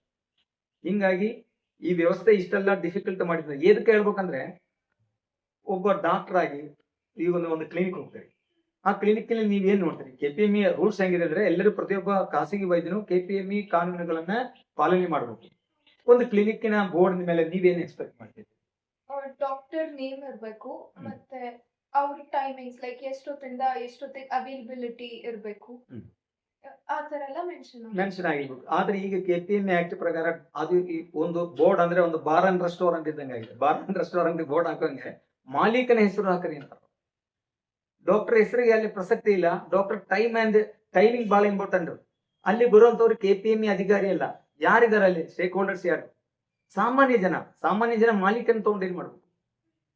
ಈಗ ಯಾಕಂದ್ರೆ ಒಂದು ಮಹಿಳೆ ಏನಾಯ್ತು ಮೊನ್ನೆ ಅಂದ್ರೆ, ಬೆಂಗಳೂರಲ್ಲಿ ಒಂದು ಮಹಿಳೆ ಡಾಕ್ಟರ್, ಅವರು ತನ್ನ ಯಜಮಾನ ಅದ್ರ ಮಾಲೀಕನಾಗಿರ್ತಾನೆ. ಆ ಯಜಮಾನ ಹೆಸರು ಮಾಲೀಕನ ಹೆಸರು ಅಂದಕೊಳ್ಳ ಮಾಲೀಕನ ಹೆಸರು ಬರ್ತಾರೆ ಅವರು, ಟೈಮಿಂಗ್ ಎಲ್ಲ ಹಾಕಿದಾರೆ ಅವರು. ಆದಕೊಳ್ಳೆ KPME ಅಧಿಕಾರಿಗಳಿಗೆ ಕಾನೂನಿನ ಅರಿವು ಬಹಳ ಕಡಿಮೆ. ಕೆಲವೊಂದು KPME ಅಧಿಕಾರಿಗಳು ಸ್ಟೆಥೋಸ್ಕೋಪ್ ಇಟ್ಟುಕೊಂಡಿದ್ದಕ್ಕೂ ಶೋಕಾಸ್ ನೋಟಿಸ್ ಕೊಟ್ಟಿದ್ದಾರೆ. ನಿಮ್ಮ ಕ್ಲಿನಿಕ್ ಅಲ್ಲಿ ಸ್ಟೆಥೋಸ್ಕೋಪ್ ಇದೆ ಅಂತ ಹೇಳಿ. ಸ್ಟೆಥೋಸ್ಕೋಪ್ ಮತ್ತೆ ಬಿಟ್ಟು ಎಲ್ಲಿ ಇಡಬೇಕು ನಾವು ಅದನ್ನ? ಇದು ಒಂದು ಅಪರಾಧ ಅನ್ನೋ ದೃಷ್ಟಿಯಲ್ಲಿ ಕೂಡ ಲೆಟರ್ ನಾನು ಏನು ಮಾತಾಡ್ತೀನಿ ಅದಕ್ಕೆಲ್ಲ ನಂತರ ಡಾಕ್ಯುಮೆಂಟ್ ಇದೆ. ನಿನ್ಗೆ ಬೇಕಾದ್ರೆ ನಾನು ಎಲ್ಲ ತೋರಿಸ್ತೀನಿ. ನಾನು ಏನೋ ಒಂದು ಮಾತಾಡ್ಬೇಕಾದ್ರೆ ಹಂಗ ಫ್ರೀ ಟಾಕ್ಸ್ ಎಲ್ಲ ಇದೆ. ಇದು ಯಾರು ಬೇಕಾದ್ರೂ ರೀಟೆಸ್ಟ್ ಮಾಡ್ಬೋದು. ನಾನು ಕೇಳಿದೆ ಅಂದ್ರೆ ಭೇಟಿ ಆದ್ರೆ ನಾನು ಇದಕ್ಕೆಲ್ಲ ಸಂಬಂಧಪಟ್ಟಂತ ದಾಖಲಾತಿಗಳನ್ನು ಕೊಡ್ತೀನಿ. ಹಂಗಾಗಿ ಏನಾಯ್ತು ಅಂದ್ರೆ, ಈ ಮಹಿಳೆ ಹಂಗ ಹಾಕಿದ ಕೂಡಲೇ ಓಡಿ ಬಂದ್ರು ಅವರು, ಯಾರೋ ಕಂಪ್ಲೇಂಟ್ ಕೊಟ್ಟರು, ಹಂಗೆ ಇದ್ದಲ್ಲಿ ಓಡಿ ಬರ್ತಾರೆ. ಈ ಯೂಟ್ಯೂಬರ್ಸ್ ನಮಗೆ ಕಾಡ್ತಾ ಇದ್ದಾರೆ. ಹಿಂಗಾಗಿ ಯಾರೋ ಒಂದು ಹೇಳಿದುಕೊಳ್ಳಿ ಇವರು ಕ್ಲಿನಿಕ್ ಹೋಗಿದ್ದಾರೆ, ನಿಮ್ಮ ಕ್ಲಿನಿಕ್ನಲ್ಲಿ ಬೋರ್ಡಿನ ಮೇಲೆ ಇರೋ ಹೆಸರು ಬೇರೆ ಐತಿ, ನೀವು ಇಲ್ಲಿ ಇವರು ಬೇರೆ ಐತಿ, ಹಂಗಾರೆ ಇದೊಂದು ಫೇಕ್, ಇದೊಂದು ಫ್ರಾಡ್ ಆಕ್ಟಿವಿಟಿ ಅಂತ ಹೇಳಿ ಅವ್ರ ಮೇಲೆ ಕೇಸ್ ಹಾಕ್ತಾರೆ. ಅವ್ರ ಕ್ಲಿನಿಕ್ ಕ್ಲೋಸ್ ಮಾಡಿಕ್ ಹೋಗ್ತಾರೆ. ಮೊದಲನೇ ಮಾತು, THOಗಳಿಗೆ ಕ್ಲಿನಿಕ್ ಕ್ಲೋಸ್ ಮಾಡ್ಲಿಕ್ಕೆ ಅಧಿಕಾರ ಇಲ್ಲ. ಒಂದು ವೇಳೆ ನೀವು KPME ಪರ್ಮಿಷನ್ ತಗೊಂಡಿದ್ದಾಗಿದ್ರೆ ಏನ್ ಮಾಡ್ಬೇಕಂದ್ರೆ, ಅದನ್ನ ಕ್ಲೋಸ್ ಮಾಡ್ಲಿಕ್ಕೆ ಪವರ್ ಇರೋದು DC ಅವರಿಗೆ ಮಾತ್ರ. ಅದು 2-3 ಸರಿ ನಿಮ್ಗೆ ನೋಟಿಸ್ ಕೊಡ್ಬೇಕು, ಕಾರಣ ಕೇಳಬೇಕು, ಯಾಕೆ ನೀವು ಇಂತಿಂದ ಇದನ್ನ ಮಾಡಿದಿರಿ, ವೈಲೇಷನ್ ಮಾಡಿದ್ರಿ ನಿಮ್ಗೆ ಕೇಳ್ಬೇಕು. ಆಲ್ ಆಫ್ ಎ ಸಡನ್ ಬಂದು ಕ್ಲಿನಿಕ್ ಕ್ಲೋಸ್ ಮಾಡಿದ್ರೆ ಅವ್ನು ಹೆಂಗ್ ಬದುಕಬೇಕಿಲ್ಲ? ಆ ಮಹಿಳೆ ವಿಚಾರ ಮಾಡಿ ನೀವು. ಅದೆಲ್ಲ ಪೇಪರ್ ಅಲ್ಲಿ ಬಂತು, ಅದರಲ್ಲಿ ಯೂಟ್ಯೂಬರ್ಸ್ ಬರ್ತಾರೆ, ಆ ಮಹಿಳೆ ಹೊರಗೆ ಹಾಕಿ ಇವರು ಚೀಲಿ ಹಾಕಿ ಹೋದ್ರಂದ್ರೆ, ಆಮೇಲೆ ಆ ಮಹಿಳೆ ಎಲ್ಲಿ ಹೋಯ್ತು? ಕೋರ್ಟ್ ಹೋಗಿ ಸ್ಟೇ ತಗೊಂಬಂದ ಮೇಲೆ ಕ್ಲಿನಿಕ್ ಓಪನ್ ಮಾಡಿದ್ರು. ಈಗ ಜನ ಅಲ್ಲಿ ಆ ಸ್ಟೇ ತಂದು ಓಪನ್ ಮಾಡಿದ್ರು ಯಾರು ನೋಡಿರಂಗಿಲ್ಲ. ಆ ಟೈಮಲ್ಲಿ ಆ ಮಹಿಳೆಯ ಸುತ್ತಮುತ್ತಲಿರುವಂತ ಜನ, ಅಲ್ಲಿರುವಂತ ಪೇಷಂಟ್ಗಳು ಏನ್ ತಿಳ್ಕೊತಾರೆ ಅಂದ್ರೆ, ಈ ಡಾಕ್ಟರ್ ಏನೋ ಒಂದು ದೊಡ್ಡ ಅಪರಾಧ ಮಾಡ್ಯಾರ ಅಂತ ಹೇಳಿ ಅವ್ರಿಗೆ ಕ್ಲಿನಿಕ್ ಕ್ಲೋಸ್ ಆಗುವಂತ ಕ್ಲಿನಿಕ್ ಅಲ್ಲಿ ಅವ್ರು ಬಂದು ಕುಂದ್ರು ಅವ್ರದ್ದು ಪ್ರಾಕ್ಟೀಸ್ ಮಾಡ್ಲಿಕ್ಕೆ ಆಗಲ್ಲ. ಇಲ್ಲಿ ಏನಾಗ್ತಂದ್ರೆ ನಿಮ್ ಸೆಲ್ಫ್ ಕಾನ್ಫಿಡೆನ್ಸ್ ಇದನ್ನ ಹಾಳಾಗ್ತದೆ. ನಿಮ್ಗೆ ಪ್ರಾಕ್ಟೀಸ್ ಮಾಡ್ಬೇಕಾದ್ರೆ ನಮಗೆ ಪ್ರತಿಯೊಬ್ಬ ವ್ಯಕ್ತಿಗೂ ಏನ್ ಬೇಕಂದ್ರೆ ನಮಗೊಂದು ಸ್ವತಂತ್ರ ಬೇಕು, ಫ್ರೀನೆಸ್ ಇರಬೇಕು. ಅದಕ್ಕೆ ನಮ್ಮ ಟಾಗೋರ್, ರವೀಂದ್ರನಾಥ ಟಾಗೋರ್ ಅವರ ಗೀತಾಂಜಲಿ ಅನ್ನುವಂತ ಒಂದು ಕೇಳಿರ್ಬೇಕು, ನೊಬೆಲ್ ಪ್ರಶಸ್ತಿ ಪಡೆದಂತ ಒಂದು ಪುಸ್ತಕ ಅದು. ಅದರಲ್ಲಿ where is the mind without fear ಅಂತ ಹೇಳಿದೆ ಒಂದು ಪದ್ಯ ಇದೆ. Where is the mind without fear and where is the mind without fear and head is held higher where the knowledge is free ಅಂತ ಆ ರೀತಿ ಹೋಗ್ತಾರೆ. ಅಂದ್ರೆ ಏನಾಗ್ತದೆ, ಒಂದು ಫ್ರೀಡಮ್ ಅನ್ನುವಂಥ ಕಾನ್ಸೆಪ್ಟ್ ಅವ್ರು ಏನ್ ಹೇಳ್ತಾರೆ ಅಂದ್ರೆ, ನಿಮ್ಮ ತಲೆ ಎತ್ತಿ ನಡೆಯಕ್ ಬಂದಿರ್ಬೇಕು. ನಿಮಗೆ ತಲೆ ಎತ್ತಿ ನಡಿಲಿಕ್ಕೆ ಬರಲಾರ್ದಂಗೆ ನಿಮ್ಮನ್ನು ಒಬ್ಬ ಅಪರಾಧಿ ಸ್ಥಾನದಲ್ಲಿ ಬಿಂಬಿಸಿದರೆ ನಿಮಗೆ ಕಾನ್ಫಿಡೆನ್ಸ್ ಹಾಳಾಗುತ್ತೆ. ಈ ಸಿಸ್ಟಮ್ ನಿಂದ ನೀವಾಗಿ ನಿಮ್ಮಷ್ಟಿಗೆ ಔಟ್ ಆಗುತ್ತೆ. ಇದು ಇವತ್ತು ಆಗಿರುವಂತ ವಿಚಾರ. ಅಂದ್ರೆ ಈ ಸಿಸ್ಟಮ್ ಅನ್ನ, ಈ ಎಕೋ ಸಿಸ್ಟಮ್ ಅನ್ನ ಸ್ಟಾಪ್ ಮಾಡುವುದರಿಂದಾಗಿ ಇದರ ಹಿಂದೆ ಒಂದು ದೊಡ್ಡ ಷಡ್ಯಂತ್ರ ಇದೆ. ಈ ಲೆವೆಲ್ ಮಾಡೋದ್ರಿಂದ ಆಕ್ಚುಲಿ ಇದಕ್ಕೆ ಲೂಸರ್ಸ್ ಯಾರು ಲೂಸರ್ಸ್? ಇನ್ನೊಂದು ಹೇಳ್ಬೇಕಂದ್ರೆ 25 ವರ್ಷ ಎಕ್ಸ್ಪೀರಿಯನ್ಸ್ ಇರೋ ಡಾಕ್ಟರ್ಸ್ ನೀವೇ ಇಷ್ಟು ಸ್ಟ್ರೆಸ್ಡ್ ಆಗಿ ಈ ತರ ಹೇಳ್ತಾ ಇದ್ದೀರಾ. ಇನ್ನ ನಾವೆಲ್ಲ ಯಂಗ್ಸ್ಟರ್ಸ್, ಇವಾಗ ಅಪ್ಕಮಿಂಗ್ ಜನರೇಷನ್, ಇವಾಗ ಆಲ್ರೆಡಿ ನಮಗ್ ಗೊತ್ತಾದ್ರೆ ಇಷ್ಟೊಂದು ಕರಪ್ಷನ್ ಡ್ರೈವ್ ಎಲ್ಲ ಆಗ್ತಾ ಇದೆ ಅಂತ ನಮ್ಗೆ ಯಾರಿಗೂ ಮೆಡಿಸಿನ್ ತಗೊಳಕ್ ಇಷ್ಟನೇ ಆಗಲ್ಲ. ನೆಕ್ಸ್ಟ್ ಮತ್ತೆ ಫ್ಯೂಚರ್ ಡಾಕ್ಟರ್ಸ್ ಎಲ್ಲಿಂದ ಬರ್ತಾರೆ ಇಷ್ಟೊಂದು ಕರಪ್ಷನ್ ಆದ್ರೆ? ಸೊ ನೀವ್ ಹೇಳಿದ್ರಿ ಇವಾಗ ಇಷ್ಟೆಲ್ಲ ಆಗ್ತಾ ಇದೆ ಅಂತ, but then what is the solution to all of this ಅಂತ? ವಾಟ್ ಇಸ್ ದ ಸೊಲ್ಯೂಷನ್ ಅಂದ್ರೆ, ಇದು ಒಂದು ಕೇವಲ ಇದೊಂದು BMS ವೈದ್ಯರಿಗೆ ಸಮಸ್ಯೆ ಆಗ್ತಾ ಇರೋದು ನಿಜ, ಒಪ್ಪುಕೊಳ್ಳುವಂತ ವಿಚಾರ. ಅವರನ್ನ ಇಲ್ಲ ಸಲ್ಲದ ಆರೋಪ ಮಾಡಿ ಅವ್ರಿಗೆ ಕೋರ್ಟ್ಗೆ ಎಳಿತಾರೆ, ಅದೊಂದು ಕಡೆ. ಆದ್ರೆ ನಿಜವಾಗಿ ಇದಕ್ಕೆ ಸಮಸ್ಯೆ ಆಗಿರೋದು ಇಲ್ಲಿ ಎಕೋಸಿಸ್ಟಮ್ ಹಾಳಾಗೋದ್ರಿಂದ ಬಡವರು ಮತ್ತು ಕಾರ್ಮಿಕರು, ದಿನಗೂಲಿ ನೌಕರರು, ಇಂಥ ಹಮಾಲಿ ಮಾಡಿ ಬದುಕುವಂತವ್ರು, ಇಂಥ ಸಾವಿರಾರು ಜನ, ಲಕ್ಷಗಣಲ ಪ್ರತಿಯೊಂದು ಗ್ರಾಮದಲ್ಲಿಯೂ ಸಾವಿರಾರು ಜನ ಇಂಥ ಒಂದು ಪ್ರೈಮರಿ ಹೆಲ್ತ್ ಕೇರ್ ಪ್ರೊವೈಡರ್ ಆಗಿರುವಂತಹ BMS ಡಾಕ್ಟರ್ಗಳನ್ನ ಅವಲಂಬ ಮಾಡಿ ಬದುಕ್ತಾ ಇದ್ದಾರೆ. ಇವತ್ತು ಅವಲ್ಲಿ ಕೂಡ 50 ರೂಪಾಯಿ 100 ರೂಪಾಯಿ ಕೊಟ್ರೆ ಇಲ್ಲಾಂದ್ರೆ ಇಲ್ಲ, ಹಿಂಗೇನು ಇರ್ತದೆ. ಅಂದ್ರೆ ಈ ಒಂದು ಸಿಸ್ಟಮ್ ಹಾಳಾಗೋದ್ರಿಂದ ಈ ಒಂದು ಪ್ರೈಮರಿ ಕೇರ್ ಅನ್ನ ತೆಗೆದು ಇದನ್ನ ವ್ಯಾನಿಶ್ ಮಾಡುವಂತ ಪ್ರಯತ್ನ ಮಾಡುವಂತ ಷಡ್ಯಂತ್ರ ಮಾಡೋದ್ರಿಂದ ಈ ಡಾಕ್ಟರ್ಗಳ ಮೇಲೆಲ್ಲಾನು ಇಲ್ಲ ಸಲ್ಲದ ಆರೋಪ ಹೊರಿಸಿ ಅವರ ಕ್ಲಿನಿಕ್ ಗಳನ್ನು ಕ್ಲೋಸ್ ಮಾಡುವುದು, ಅವರಿಗೆ ಶೋಕಾಸ್ ನೋಟಿಸ್ ಕೊಡುವುದು, ಅವರಲ್ಲಿ ಒಂದು ಭಯದ ವಾತಾವರಣ ಹುಟ್ಟಿಸಿ ಅದನ್ನೆಲ್ಲ ಯೂಟ್ಯೂಬ್ಗೆ ಬಿಟ್ಟು ಪೇಪರ್ಗಳಿಗೆಲ್ಲ ಕೊಟ್ಟು ಅವರು ಬೇರೆದವರು ಇದು ಕೇಳಿ ಉಳಿದವರು ಸಹಿತ ಹೆದರ್ಬೇಕು. ಈ ಲೆವೆಲ್ ಅನ್ನ ಹಾಳು ಮಾಡುವಂತ ಷಡ್ಯಂತ್ರದಿಂದಾಗಿ ಆಕ್ಚುಲಿ ಇದಕ್ಕೆ ಸಮಸ್ಯೆ ಆಗುವುದು ಅಂದ್ರೆ ಬಡ ರೋಗಿಗಳಿಗೆ, ಅಂದ್ರೆ ಈ ಬಡ ರೈತರಿಗೆ ಆಗ್ಬೋದು, ದಿನಗೂಲಿ ಕೆಲಸಕ್ಕಾಗಿ ಇವರೆಲ್ಲಾನು ಏನ್ ಮಾಡ್ಬೇಕು ಅಂದ್ರೆ ಎಚ್ಚೆತ್ತಬೇಕು. ಇಲ್ಲಿರುವಂತ BMS ಡಾಕ್ಟರ್ಗಳು ಅವರಿಗೆ ಮಾಹಿತಿ ಕೊಡಬೇಕು, ನಮ್ಗೆ ಈ ರೀತಿ ಸಮಸ್ಯೆ ಆಗ್ತಾ ಇದೆ ಹೇಳ್ಕೊಂಡು ಜನಪ್ರತಿನಿಧಿಗಳು, ಇಲ್ಲಿ ಇರುವಂತಹ MLAಗಳಿರ್ಬೋದು, MP ಮಂತ್ರಿಗಳಿರ್ಬೋದು, ಅವರಿಗೆ ವಿಷಯದ ಸರಿಯಾದ ಮಾಹಿತಿಯನ್ನು ಕೊಡಬೇಕು. ಈ ರೀತಿ ನಡೀತಾ ಇದೆ, ಹಿಂದೆ ನಿಮ್ಗೆ ಇಂಜೆಕ್ಷನ್ ಗುಳಿಗೆ ಕೊಟ್ಟಂತ ಡಾಕ್ಟರ್ ಇವತ್ತು ವಾನಿಶ್ ಆಗ್ತಾ ಇದ್ದಾರೆ. ಅದು ವ್ಯಾನಿಶ್ ಆಗ್ಲಿಕ್ಕೆ ಈ ರೀತಿ ಸಮಸ್ಯೆ ಇದೆ, ಇಂಥ ಸಮಸ್ಯೆ ಎದುರಿಸ್ತಾ ಇದ್ದಾರೆ, ಇದಕ್ಕೆ ನೀವು ಒಂದು ಪರಿಹಾರ ಕಾಣ್ರಿ, ಇಲ್ಲಾಂದ್ರೆ ಇಲ್ಲಿ ಬಡವರು ಬದುಕಕ್ ಆಗಂಗಿಲ್ಲ ಅನ್ನೋದು ಜನಪ್ರತಿನಿಧಿಗಳಿಗೆ, ಬುದ್ಧಿಜೀವಿಗಳಿಗೆ, ಸಾಹಿತಿಗಳಿಗೆ ಮನವರಿಕೆ ಮಾಡಿ ಅವರನ್ನ ನಾವು ಆಕ್ಚುಲಿ BMS ಡಾಕ್ಟರ್ ತೊಂದರೆ ಇದೆ, ಅದಕ್ಕೊಂದು ಹೆಚ್ಚು ಇಲ್ಲಿ ಇರುವಂತಹ ಸಾಮಾನ್ಯ ಜನರು ತೊಂದರೆ ಆಗುತ್ತಾ ಅನ್ನೋದ್ರ ದೃಷ್ಟಿಯಿಂದ ಜನಪ್ರತಿನಿಧಿಗಳು ಎಚ್ಚೆತ್ತು ಸರ್ಕಾರಕ್ಕೆ ಒಂದು ಎಚ್ಚರಿಕೆ ಕೊಡ್ಬೇಕು. ಸರ್ಕಾರಕ್ಕೆ ನೋಡಿ, ನಮ್ಮ ಪಕ್ಕದ ರಾಜ್ಯವಾಗಿರುವಂತಹ ತಮಿಳುನಾಡಿನಲ್ಲಿ ನೀವು ಮಾಡ್ಬೋದು, ಅಲ್ಲಿರುವಂತ ಸರ್ಕಾರಕ್ಕೆ ಒಂದು ಆಜ್ಞಾಶಕ್ತಿ ಇದೆ. ಮಹಾರಾಷ್ಟ್ರದಲ್ಲಿ ಮಾಡ್ಬೋದು ನೀವು. ಇಲ್ಲೇ ಕರ್ನಾಟಕದಲ್ಲಿ ಕಲಿತಂತ BMS ಮಾಡಿದಂತ ವ್ಯಕ್ತಿಗಳು ಹೋಗಿ ಮಹಾರಾಷ್ಟ್ರದಲ್ಲಿ ಪ್ರಾಕ್ಟೀಸ್ ಮಾಡ್ತಾರೆ, ಅಲ್ಲೇ ಮಾಡ್ಬೋದು. ಅಲ್ಲಿ ಸರ್ಕಾರಕ್ಕೆ ಇಚ್ಛಾಶಕ್ತಿ ಇದೆ ಅಲ್ಲಿ. ಇಲ್ಲೇ ಮಾಡ್ಲಿಕ್ಕೆ ಒಂಥರ ಬೇರೆ ಅದೊಂದು ದೊಡ್ಡ ಕಾಂಪ್ಲಿಕೇಟೆಡ್ ವಿಚಾರ ಅದು. ಆಮೇಲೆ ಅದು ವಿವಾದಗಳಿಗೆ ಎಡೆ ಮಾಡಿಕೊಡ್ಬಾರ್ದು ಹೇಳಂಗಿಲ್ಲ, ಒಂದು ಷಡ್ಯಂತ್ರ ನಡೆದಿದೆ ಈ ರೀತಿ ಆಗಬಾರ್ದು. ಹಂಗಿದ್ರೆ ಇದು ಮಾಡಕ್ ಬರಲ್ಲ ಅಂದ್ರ ಮೇಲೆ ತಮಿಳ್ನಾಡಿನಲ್ಲಿ ಯಾಕೆ ಮಾಡ್ತಾರೆ? ಅವ್ರಿಗೆ ಗೊತ್ತಿದೆ, ಅಲ್ಲಿ ಕಳಕಳಿ ಇದೆ ಅಲ್ಲಿ ಸರ್ಕಾರಕ್ಕೆ, ಅಲ್ಲಿರೋ ಬಡವರಿಗೆ ಬದುಕಬೇಕು ಅವ್ರ ಕಡೆ. ಈಗ ನೀವೊಂದು ಕ್ಲಿನಿಕ್ ಹೋದ್ರೆ ಏನಾಗುತ್ತೆ, ಈಗ ಕ್ಲಿನಿಕ್ ಅನ್ನು ಬಿಟ್ಟು ಈಗ ನಮ್ಮಲ್ಲಿ ಬರೋದ ಅನೇಕ ರೋಗಗಳು ಸೈಕೋಸೊಮ್ಯಾಟಿಕ್ ಅದು, ಅಂದ್ರೆ ಅವ್ರಿಗೆ ರೋಗ ಇರಂಗಿಲ್ಲ, ರೋಗ ಇದೆ ಅನ್ನೋ ಭಾವನೆ ಇರ್ತದೆ ಅವ್ರಿಗೊಂದು ಪೋಸ್ಟ್ ಟ್ರಾಮ್ಯಾಟಿಕ್ ಸ್ಟ್ರೆಸ್ ಇರ್ತದೆ ಅವರಿಗೆ. ಅದೇನಾಗ್ತಾನ, ಅದು ರೋಗ ಅಲ್ಲ, ಅವ್ರಿಗೆ ಮೈಕೈ ನೋವು, ಮಂಡಿ ನೋವು ಬಂದ್ರಿ, ಮೈಕೈ ನೋವು ಬಂದ್ರಿ, ಕೈಕಾಲು ನೋವು ಬಂತು, ಇದೆಲ್ಲ ಅವ್ರಿಗೆ ಭಾವನೆಗಳಾಗಿರ್ತದೆ. ಅದು ನಮಗೆ ಗೊತ್ತಿರುತ್ತೆ, ಅವನಿಗೆ ಹಿಂದೆಂದ ಸಮಸ್ಯೆ ಆಗಿದೆ, ಅದೊಂದೆರಡು ಗುಳಿಗೆ ಕೊಡ್ತೀವಿ, ಏನಾಗಿಲ್ಲ ಹೋಗುವಂತೀವಿ, ಸ್ವಲ್ಪ ಕೌನ್ಸಿಲಿಂಗ್ ಮಾಡ್ತೀವಿ, ತಲೆ ಕೆಡಿಸಬೇಡ ಅಂತ ಹೇಳಿ ಒಂದು ಅಶೂರೆನ್ಸ್ ಕೊಡ್ತೀವಿ. ಅದನ್ನ ಬಿಟ್ಟು ನನಗೊಂದಿಟ್ಟು ಗ್ಯಾಸ್ಟ್ರ್ ಆಗಿತ್ತು ಸ್ವಾಮಿ ಅಂತೇಳಿ ಒಂದು ಗ್ಯಾಸ್ಟ್ರೋಎಂಟ್ರಾಲಜಿಸ್ಟ್ ಹೋದ್ರೆ ಏನಾಗುತ್ತೆ ಪರಿಸ್ಥಿತಿ? ಅವನ ಕಡೆ ರೊಕ್ಕ ಇಲ್ಲ, ಅವ್ನು ದುಡಿದೆ 300-400 ರೂಪಾಯಿ ದುಡಿತಾ ಇದ್ದಾರೆ. ಮುಂದುವರೆದ ದೇಶಗಳು, ಆಸ್ಟ್ರೇಲಿಯಾ ಅಂತ ದೇಶಗಳಲ್ಲಿ ಯಾವ ವ್ಯಕ್ತಿಗೂ ಗ್ಯಾಸ್ಟ್ರೋಎಂಟರಾಲಜಿಸ್ಟ್ ನೋಡಕ್ ಸಾಧ್ಯ ಇಲ್ಲ. ಅಲ್ಲಿ ಕೇವಲ ಗ್ಯಾಸ್ಟ್ರೋಎಂಟರಾಲಜಿಸ್ಟ್ ನೋಡ್ಬೇಕಾದ್ರೆ ನಾವು ಸ್ಕ್ರೀನಿಂಗ್ ಮಾಡ್ಬೇಕು. ಫಸ್ಟ್ ಪ್ರೈಮರಿ ಒಂದು ಜನರಲ್ ಡಾಕ್ಟರ್ ನೋಡ್ತಾರೆ. ನೋಡಿ ನೀವು ನೋಡ್ಲಿಕ್ಕೆ ಅರ್ಹರಿದೆಯಾ, ನೀವು ಗ್ಯಾಸಿನ ಗುಳಿಗಿಂದ ಆರಾಮಾಗುತ್ತೋ ಇಲ್ಲ ನೋಡ್ಕೊಂಡು ಅವ್ರು ಹೇಳ್ತಾರೆ ಇಂದಲ್ಲಿ ಹೋಗ್ರಿ ಅಂತೇಳಿ. ಇಲ್ಲ ಅಂದ್ರೆ ನೀವು ಎಷ್ಟೇ ಕೋಟಿ ಕೊಟ್ಟರು ಅಲ್ಲಿ ಹೋಗಕ್ಕಾಗಿಲ್ಲ. ಇಲ್ಲಿ ಹಂಗಿಲ್ಲ. ಇಲ್ಲಿ ಏನೋ ಒಂದ್ ಸ್ವಲ್ಪ ಗ್ಯಾಸ್ಟ್ರಿಕ್ ಗೊಟ್ಟಿ ಗ್ಯಾಸ್ ಆದ ಕೂಡ ಯಾವನೋ ಒಬ್ಬ ಗ್ಯಾಸ್ ಬಂದು ಸತ್ತ ಅಂತ ಹೇಳಿ ಸುದ್ದಿ ಹರಿಸ್ತಾರೆ. ಇವತ್ತಿಗೆ ಸೋಷಿಯಲ್ ಮೀಡಿಯಾ ಬಹಳ ಜಾಸ್ತಿ ಆಗಿದೆ. ಹಿಂಗಾಗಿ ಗ್ಯಾಸ್ ಆದ ಗ್ಯಾಸ್ಟ್ರೋಎಂಟರಾಲಜಿಸ್ಟ್ ಹೋಗ್ತಾರೆ. ಅವ್ರು ಎಂಡೋಸ್ಕೋಪಿ ಮಾಡ್ಲಾರ್ದಂಗೆ ಗುಳಿಗೆ ಬರಂಗಿಲ್ಲ ಅವ್ರು.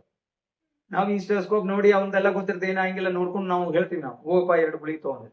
ಅಲ್ಲಿ ಏನಾಗುತ್ತಂದ್ರೆ ಗ್ಯಾಸ್ಟ್ರೋಎಂಟರಾಲಜಿಸ್ಟ್ ಹೋದಾಗ ಅವ್ರು ಎಂಡೋಸ್ಕೋಪಿ ಮಾಡಿ ಮೆಡಿಸಿನ್ ಎಲ್ಲ ಕೊಟ್ಟ ಮೇಲೆ ಸ್ವಲ್ಪ ಎದೆ ನೋವು ಇದೆಯಲ್ಲ, ಅಲ್ಲೇ ಪಕ್ಕಕ್ಕೆ ಕಾರ್ಡಿಯಾಲಜಿಸ್ಟ್ ಇದ್ದಾರೆ, ಅವ್ರನ್ನೊಮ್ಮೆ ಕನ್ಸಲ್ಟ್ ಮಾಡಿಬಿಡ್ರಿ, ಟೆನ್ಷನ್ ಬೇಡ ಅಂತಾರೆ. ಅವ್ರ ಮೈ ಮೇಲೆ ಹಾಕೊಳಕ್ ರೆಡಿ ಇರಂಗಿಲ್ಲ. ಆಮೇಲೆ ಏನ್ ಮಾಡ್ಬೇಕು, ಕಾರ್ಡಿಯಾಲಜಿಸ್ಟ್ ಕಡೆ ಹೋಗ್ಬೇಕು. ಕಾರ್ಡಿಯಾಲಜಿಸ್ಟ್ ಅಂದ್ರೆ ನನಗೆ ಏನು ಹೇಳಕ್ಕಾಗಿಲ್ಲ, ನಾನು ECG ಮಾಡ್ಬೇಕು, ಎಕೋ ಮಾಡ್ಬೇಕು ಅಂತಾನೆ. ಹಿಂಗೆ ಏನಾಗಿ ಮಲ್ಟಿ ಸ್ಪೆಷಾಲಿಟಿ ಹಾಸ್ಪಿಟಲ್ ಲಾಬಿ ಹೆಂಗಿದೆ ಅಂದ್ರೆ ಈ ರೀತಿ ಇದೆ. ಹಂಗಾಗಿ ಅವ್ನು ಎಕೋ ಮಾಡಿಸ್ಲಿಕ್ಕೆ ಅಂತೇಳಿ ಹೋಗಿ ಬೆಡ್ಡಿನ ಮೇಲೆ ಮಲ್ಕೋತೀವಿ, ಸ್ವಲ್ಪ ಬೆನ್ನು ಹಿಡ್ದಂಗೆ ಆಗ್ತದೆ, ಸ್ವಲ್ಪ ಬೆನ್ನು ಅನಿಸುತ್ತೆ ಅಂತಾರೆ. ಅಲ್ಲಿ ಎಕೋ ಮಾಡೋಂಥ ಟೆಕ್ನಿಷಿಯನ್ ಅಂತ ಇಲ್ರಿ, ಅಲ್ಲಿ ಎಲಿಮೆಂಟ್ ಹೋಗ್ತಿದ್ದಾರೆ, ಎಲ್ಲೇನೋ ಒಂದು ತೋರ್ಸಿ ಬಂದ್ಬಿಟ್ರಿ ಅಂತಾರೆ. ಹಿಂಗಾಗಿ ಒಬ್ಬ ಸಾಮಾನ್ಯ ಒಬ್ಬ ರೋಗಿ, ಒಬ್ಬ ಬಡವ ಆದ್ರೆ ನಾವು ಒಂದು ಆಸ್ಪತ್ರೆಗೆ ಹೋದ್ರೆ ಅಂದ್ರೆ ಅವನ ಟೋಟಲಿ ಅವನ ಪರ್ ಕ್ಯಾಪಿಟಲ್ ಏನದಲ್ಲ, ಅವನು ಪೂರ್ತಿ ಒಬ್ಬ ವರ್ಷ ಇಡೀ ಅವನ ಸಾಲಗಾರನಾಗಿದ್ದ. ಇಂಥ ಒಂದು ಸನ್ನಿವೇಶದಲ್ಲಿ ಬದುಕ್ತಾ ಇದೆ. ಹಿಂಗಾಗ್ಬಿಟ್ಟು ಇದಕ್ಕೆಲ್ಲ ಕಾರಣ BMS ಡಾಕ್ಟರ್ಗಳು ಎಚ್ಚೆತ್ತು ಮನವಿಗಳನ್ನ ಮಾಡಬೇಕು ಸರ್ಕಾರಕ್ಕೆ. ಸರ್ಕಾರ ಮನವಿಗಳನ್ನ ಕೇಳಲಿಲ್ಲಪ್ಪ ಅಂದ್ರೆ ಉಗ್ರ ಹೋರಾಟ ಮಾಡಬೇಕು. ಜನಪ್ರತಿನಿಧಿಗಳ ಬೆಂಬಲ ತಗೊಂಡು ಹೋರಾಟಕ್ಕೆ ಇಳಿಬೇಕು, ಶಾಂತಿಯುತವಾದಂತಹ ಹೋರಾಟ ಮಾಡಬೇಕು. ಆಮೇಲೆ ಇಷ್ಟೇ ಜವಾಬ್ದಾರಿ ಟೀಚರ್ಗಳಿಗಿದೆ. ಈ ನಿಮ್ಮ ಪ್ರೊಡಕ್ಟಿವ್, ನಿಮ್ಮ ಕಾರ್ಖಾನೆಯಲ್ಲಿ ಪ್ರೊಡಕ್ಟ್ ಆಗಿದ್ದ BMS ಡಾಕ್ಟರ್ಗಳು ಇಷ್ಟು ನೋವು ಅನುಭವಿಸ್ತಾ ಇದ್ದಾರೆ. ಅವ್ರ ಆಸ್ತಿ ಮುಟ್ಟುಗೋಲು ಹಾಕ್ತೀನಿ, ಕನ್ಫಿಸ್ಕೇಟ್ ಮಾಡ್ತೀನಿ ಅಂತಾರ. ಅವ್ರು ಆಸ್ತಿ ಮುಟ್ಟುಗೋಲು ಮಾಡ್ತೀನಿ ಅಂದ್ರೆ ನೀವು 50,000 ರೂಪಾಯಿ ತುಂಬಬೇಕು. ಗುಲ್ಬರ್ಗಾದಲ್ಲಿ ಒಂದು DC ಹೇಳ್ತಾರೆ, ಹೇಳಿಕೆ ಕೊಡ್ತಾರೆ, ನೀವು 50,000 ರೂಪಾಯಿ ತುಂಬಬೇಕು. 50,000 ತುಂಬಲಿಕ್ಕೆ ನೀವೇನಾದ್ರೂ ತಡ ಮಾಡಿದ್ದೆ ಆದ್ರೆ ಅವರ ಆಸ್ತಿಯನ್ನು ಮುಟ್ಟುಗೋಲು ಮಾಡಿ, ಕನ್ಫಿಸ್ಕೇಟ್ ಮಾಡಿ, ಅಂದ್ರೆ ಆಸ್ತಿಯನ್ನು ಕಸ್ಕೊಂಡು ಆ ರೊಕ್ಕ ತುಂಬಿಸ್ಬೇಕು. ಇಂಥ ಭೀಕರವಾದಂತಹ ಒಂದು ವಿಚಾರ ನಾನು ಪೇಪರ್ಲಿ ಓದತ್ತೀನಿ. ನಾನು ಸಣ್ಣಗಾಗ್ಬಿಟ್ಟಿ. ನಾನು ಇದು ಕೇಳೋತ್ತಿಗೆ ಏನಾಯ್ತು, ನನ್ನ ಮನಸ್ಸಿನ ಮೇಲೆ, ನಾನು ಎಷ್ಟೋ ಮೇಧಾವಿ ಇದ್ರು ಕೂಡ ಅಥವಾ ಎಷ್ಟೇ ಶಕ್ತಿವಂತ ಆದ್ರೂ ಕೂಡ ನನ್ನ ಮನಸ್ಸಿನ ಮೇಲೆ ಪರಿಣಾಮ ಆಗುತ್ತೆ. ನನ್ನ ಕಾನ್ಫಿಡೆನ್ಸ್ ಲೆವೆಲ್ ಹಾಳಾಗಿ ಸಿಸ್ಟಮ್ ಔಟ್. ಹಿಂಗಾಗಿ ನಾನು ಎಲ್ಲ ನಿನ್ನಂತ ಒಂದು ಬುದ್ಧಿವಂತ ಈ ಸಮಾಜಕ್ಕೆ ಹೇಳ್ದೆ ಅಂದ್ರೆ, ಯಾವ ಕಾರಣಕ್ಕೂ ಇದು ಕ್ಲಿಯರೆನ್ಸ್ ಕೊಡ್ಲಾರ್ದಂಗೆ ಸರ್ಕಾರ ಇದಕ್ಕೆ ಸರಿಯಾದಂತ ಮಾರ್ಗಸೂಚಿ ನೀಡಿ ನಮ್ಮನ್ನ ಎನೇಬಲ್ ಮಾಡೋ ತನಕ ಸಮ್ ಡ್ರಗ್ಸ್ ಎಲ್ಲಾನು ನಾನು ಸರ್ಜರಿ ಮಾಡ್ತೀನಿ, ನಾನು ಗೈನಕಾಲಜಿ ಮಾಡ್ತೀನಿ, ಒಬ್ಸ್ಟೆಟ್ರಿಕ್ಸ್ ಮಾಡ್ತೀನಿ, ಅದೇನು ಅವಶ್ಯಕತೆ ಇಲ್ಲ. ನಾನು ಹೆರಿಗೆ ಮಾಡ್ತೀನಿ, ಅದೆಲ್ಲ ಅವಶ್ಯಕತೆ ಇಲ್ಲ. ಸಮ್ ಬೇಸಿಕ್ ಏನ್ ಬೇಕು ಎಸೆನ್ಷಿಯಲ್ ಡ್ರಗ್ಸ್ಗಳು ಅದನ್ನ ಪ್ರಾಕ್ಟೀಸ್ ಮಾಡ್ಲಿಕ್ಕೆ BMS ಡಾಕ್ಟರ್ಗಳಿಗೆ ಪರವಾನಗಿ ನೀಡಲೇಬೇಕು. ಅದು ನೀಡಲಿಲ್ಲ ಅಂದ್ರೆ ನೀವು ಈ ಕೋರ್ಸ್ ಹೋಗಿಲ್ಲ. ಕೋರ್ಸಿಗೆ ಹೋಗಿದ್ದೆ ಕರೆ ಆತಂದ್ರೆ ನಾಳೆ ನಿಮ್ಗೆ ಕನ್ಯೆ ಸಿಗುದಿಲ್ಲ. ಹುಡುಗ ಆಗಿದ್ರೆ ಅವ್ನ ಕನ್ಯೆ ಸಿಗಂಗಿಲ್ಲ. ಯಾಕಂದ್ರೆ ಅವನು ಕ್ಲಿನಿಕ್ ಮುಂದೆ ಬಂದು ಇವ್ರಿಗೆ ಗಲಾಟೆ ಮಾಡಿ ಫೋಟೋ ಹೊಡೆದು ಪೇಪರ್ಗೆ ಹಾಕಿ, ಆಮೇಲೆ ಯೂಟ್ಯೂಬರ್ಸ್ ಬಂದು ಏನೋ ಒಂದು ವಿಡಿಯೋ ಮಾಡಿದ ಕೂಡನೆ ಇವನೊಬ್ಬ ಅಪರಾಧಿ ಅನ್ನುವಂತ ಲೆವೆಲ್ ಅಲ್ಲಿ ಜನ ಬಿಂಬಿಸಿ ಸಮಸ್ಯೆ ಆಗ್ತದೆ. ಅಷ್ಟೇ ಅಲ್ಲ, ಒಬ್ಬ ಫೇಕ್ ಡಾಕ್ಟರ್ ಒಂದು ವೇಳೆ ಅವ್ರಿಗೆ ಗೊತ್ತಾದ್ರೆ ನಮ್ಮ ಹೆಂಡತಿ ಮಕ್ಕಳು ಸಹಿತ ನಮಗೆ ಬೆಲೆ ಕೊಡಂಗಿಲ್ಲ. ಆ ರೀತಿ ಇವರು ಹೈಪ್ ಕ್ರಿಯೇಟ್ ಮಾಡ್ತಾ ಇದ್ದಾರೆ. ಮೊನ್ನೆ ಏನಾಯ್ತಂದ್ರೆ ಒಂದು ಡೈವರ್ಸ್ ಆಯ್ತು ಒಂದು ಡಾಕ್ಟರ್ದು. ಆ ಡೈವರ್ಸ್ ನಲ್ಲಿ ಮಹಿಳೆ ಏನಂತಾರೆ, ಅವ್ರಿಗೆ ಹೆಂಡತಿ ಏನಂದ್ರೆ, ಇಲ್ಲ ನನ್ನ ಗಂಡ ನಕಲಿ, ಅವ್ನ ನಕಲಿನೋ ಅಸಲಿ ನನ್ಗೆ ಗೊತ್ತಿಲ್ಲ. ಅಲ್ಲಿ ಹೇಳಿದ ಏನಪ್ಪಾ ಅಂದ್ರೆ, ನನ್ನ ಗಂಡ ನಕಲಿ ಇದ್ದದಕ್ಕೆ ನನಗೊಂಥರ ಹಿಂಸೆ ಆಗ್ತವೆ. ಸೌಕರ್ ಮತ್ತ ಅವ್ರೆಲ್ಲ ಬಹಳ ವೆಲ್ ಟು ಡು ಫ್ಯಾಮಿಲಿ. ಆ ಹುಡುಗನು ಒಳ್ಳೆ ಸ್ಮಾರ್ಟ್ ಅದಾನೆ. ಆದ್ರೆ ಆಕೆಗೆ ಏನು ಹಠ ಆಯ್ತಂದ್ರೆ, ನನ್ನ ಗಂಡ ನಾನು ಏನ್ ತಿಳ್ಕೊಂಡಿದ್ದೆ ಫೇಕ್ ಒರಿಜಿನಲ್ ತಿಳ್ಕೊಂಡ, ಅವನು ಫೇಕ್ ಅಂತ ಹೇಳಿ ಫೇಕ್ ಡಾಕ್ಟರ್ ಅನ್ನೋದು ನನಗೆ ಗೊತ್ತಾಗಿ ನನಗೆ ಮನಸ್ಸಿಗೆ ಬೇಜಾರಾಗಿತ್ತು. ಹಿಂಗಾಗಿ ನಾನು ಡೈವರ್ಸ್ ಕೊಡ್ರಿ ಅಂತ ಹೇಳಿ ಕೋರ್ಟ್ ಮುಂದೆ ಹೋಗಿ ಹೇಳ್ತಾರೆ. ಆಮೇಲೆ ಅದು ಕೇಸ್ ಡೈವರ್ಸ್ ಆಗ್ತದೆ. ಅಂದ್ರೆ ಇದು ಸಮಸ್ಯೆ ಪರಿಸ್ಥಿತಿ ಎಷ್ಟರ ಮಟ್ಟಿಗೆ ಇದೆ ಅಂದ್ರೆ, ನಾಳೆ ನಿಮಗೆ ಯಾರಿಗೂ ಕನ್ಯೆ ಸಿಗಲ್ಲ. ಈ ವಿಡಿಯೋ ನೋಡಿರುವಂತ ಎಲ್ಲಾ ವಿದ್ಯಾರ್ಥಿಗಳಲ್ಲಿ ನಾನು ಮನವಿ ಮಾಡೋದೇನಪ್ಪ ಅಂದ್ರೆ, ನೀವು ಸಂಘಟಿತರಾಗಿ ಮನವಿ ಕೊಡ್ಬೇಕು. ನಿಮ್ಮ ಡಿಗ್ರಿ ನಿಮ್ಮ ಹಕ್ಕು, your degree your right. BMS NCISM ನಿಮಗೆ ನೀಡಿದಂತ ಪರ್ಮಿಷನ್ಗಳನ್ನ ನೀವು ಮಾಡ್ಲಿ ಬಿಡ್ಲಿ, ನಿಮಗೆ ಅದಕ್ಕೆ ಪರ್ಮಿಷನ್ ಕೊಟ್ಟಾರಂದ್ರೆ ಅದು ನೀವು ಅದನ್ನ ಓದಿದ್ರಿ ಅಂದಮೇಲೆ ಅದನ್ನ ಪ್ರಾಕ್ಟೀಸ್ ಮಾಡೋದು ನಿಮ್ಮ ಹಕ್ಕಿದೆ, ನಿಮ್ಮ ಪ್ರಿವಿಲೇಜ್ ಅದು. ಈ ಪ್ರಿವಿಲೇಜಿನ ಸಲುವಾಗಿ ನೀವು ಹೋರಾಟ ಕಳಿಬೇಕು. ನಿಮ್ಮ ಕಾಲೇಜುಗಳನ್ನ ಎಲ್ಲಿರುವಂತಹ ಎಲ್ಲ ಟೀಚರ್ಸ್ಗಳಿಗೂ ನೀವು ಸಪೋರ್ಟ್ ತಗೋಬೇಕು. ಯಾಕಂದ್ರೆ ಅವ್ರು ನಿಮ್ಗೆ ಕಲಿಸಿದ್ರಿ, ಅವ್ರಿಗೂ ಇದರಲ್ಲಿ ಜವಾಬ್ದಾರಿ ಇದೆ. ಯಾಕಂದ್ರೆ ಕೇವಲ ಇಲ್ಲಿರೋದ ಪ್ರಾಕ್ಟೀಷನರ್ಸ್ ಅಂತ ಸಾಧ್ಯ ಇಲ್ಲ ಇದು ಹೋರಾಟಕ್ಕೆ. ಸರ್ಕಾರವನ್ನ ಮನವಿ ಮಾಡ್ಬೇಕಾದ್ರೆ ಮೊದಲ ಲೆಟರ್ಗಳು ಇಲ್ಲಿರುವಂತ ಇದರಿಂದೆಲ್ಲ ಯಾರಿಗೂ ದುಡ್ಡು ಸಿಗ್ತದೆ. ಆಯುರ್ವೇದ ಮೆಡಿಕಲ್ ಕಾಲೇಜುಗಳು 100ಕ್ಕಿಂತ ಹೆಚ್ಚು ಮೆಡಿಕಲ್ ಕಾಲೇಜುಗಳಿದೆ. ಅವರೆಲ್ಲ ಈಗ 20 ಲಕ್ಷ 25 ಲಕ್ಷ ರೂಪಾಯಿ ಇದೆ ಒಂದು BMS ಕಲಿಬೇಕಾದ್ರೆ. ಇಷ್ಟೆಲ್ಲ ದುಡ್ಡು ಅವ್ರಿಗೆ ಬರ್ತಾ ಇದೆ. ಕಲ್ತು ಬಂದಂತ ಒಬ್ಬ ವ್ಯಕ್ತಿ ಇಲ್ಲಿ ಒಬ್ಬ ಹುಚ್ಚ ಇದ್ದಂಗೆ ಅಡ್ಡಾಡಂಗಾಗೈತಿ ಪರಿಸ್ಥಿತಿ. ಇಷ್ಟೊಂದು ಅವನು ಮಾನಸಿಕ ಹಿಂಸೆ ಮಾಡ್ಕೊಂಡು, ಇವ್ರ ಕೈಕಾಲು ಬಿದ್ದುಕೊಂಡು, ಬ್ರೈಬ್ ಮಾಡ್ಕೊಂಡು ಕೋರ್ಟ್‌ಗೆ ಅಡ್ಡಾಡ್ದ.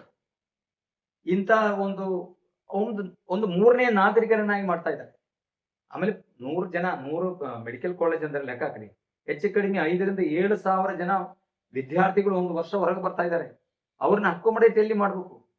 ಸುಮ್ನೆ ಪರ್ಮಿಷನ್ ಕೊಡ್ತಾರೆ, ಎಲ್ಲ ಮಾಡ್ತಾರೆ. ಆಮೇಲೆ ಬ್ರೈಬ್ ಇಸ್ಕೊಳ್ತಾರೆ, ಇಲ್ಲಾಂದ್ರೆ ಈ ರೀತಿ ತೊಂದರೆ ಕೊಡ್ತಾರೆ ಅಂದ್ರೆ ಅವ್ರಿಗೆ ಅವಕಾಶ ಇದೆ ಇಲ್ಲಿ. ಅವ್ರಿಗೆ ಅವಕಾಶ ಕಲ್ಪಿಸ್ರಿ. ಇಲ್ಲಿ ಯಾವ MBBS ಡಾಕ್ಟರ್ಗಳು ಎಲ್ಲಿ ಖಾಲಿ ಇದೆ, ಸೀಟ್ ಯಾರು ಬರ್ತಾ ಇಲ್ಲ, ಅಲ್ಲೆಲ್ಲ BMS ಡಾಕ್ಟರ್ಗಳನ್ನ ತುಂಬ್ರಿ. ಅವ್ರಿಗೆ ಅವಕಾಶ ಕಲ್ಪಿಸ್ರಿ. ಇಲ್ಲಾಂದ್ರೆ ಕಾಳಜಿಗಳ ಸಂಖ್ಯೆ ಜಾಸ್ತಿ ಮಾಡ್ರಿ. ಸಪ್ಲೈ ಅಂಡ್ ಡಿಮ್ಯಾಂಡ್ ಥಿಯರಿ ಮೇಲೆ ವರ್ಕ್ ಮಾಡಿ. ಇಷ್ಟಕೊಂಡು ನೀವು ಸಪ್ಲೈ ಮಾಡ್ತೀರಿ, ಆಮೇಲೆ ಇಲ್ಲ ಸಲ್ಲದಂತಹ ಕಾನೂನುಗಳನ್ನು ಮಾಡಿ ಇವ್ರ ಕೈ ಕಟ್ಟಿ ಹಾಕ್ತೀರಿ. ಯಾರಿಗೆ ಇದರಿಂದ ಅನುಕೂಲ ಆಗ್ತದೆ? ಅವ್ರ ಪರಿಸ್ಥಿತಿ ಏನಾಗುತ್ತೆ? ಇದು ಇವತ್ತಿನ ಪರಿಸ್ಥಿತಿ. ಹಿಂಗಾಗಿ ಎಲ್ಲ ಲೆಕ್ಚರ್ಸು, ಈ ಮಾತು ಕೇಳುವಂತ ಎಲ್ಲ ಲೆಕ್ಚರ್ಸು ಒಂದು ಹನಿ ಕಣ್ಣಲ್ಲಿ ನೀರು ಹಾಕಿ, ಇವತ್ತು ನೀವು ಕಲಿಸಿದಂತ ನಿಮ್ಮ ಶಿಷ್ಯಂದರು ಈ ಕರ್ನಾಟಕ ತುಂಬಾ ಅನುಭವಿಸುವಂತ ಈ ನೋವು, ಈ ಕಷ್ಟ ಏನಿದೆ ಇದು ಅರ್ಥ ಮಾಡಿಕೊಂಡು ಅವರಿಗೆ ಬೆಂಗಾವಲಾಗಿ ನಿಂತು ಇದಕ್ಕೊಂದು ಶಾಶ್ವತ ಪರಿಹಾರ ಸಿಗುವ ನಿಟ್ಟಿನಲ್ಲಿ ಸರ್ಕಾರವನ್ನು ಒತ್ತಾಯಿಸುವಂತ ಕಾರ್ಯದಲ್ಲಿ ಲೆಕ್ಚರ್ಸ್ ತೊಡಗಬೇಕು. ಆಸ್ ವೆಲ್ ಆಸ್ ಎಲ್ಲ ಮ್ಯಾನೇಜ್ಮೆಂಟ್ಗಳು ಮಾಡಬೇಕು. ಇಲ್ಲ ಮ್ಯಾನೇಜ್ಮೆಂಟ್ಗಳಿಂದ ಬಾಯ್ಕಾಟ್ ಮಾಡಬೇಕು ವಿದ್ಯಾರ್ಥಿಗಳು.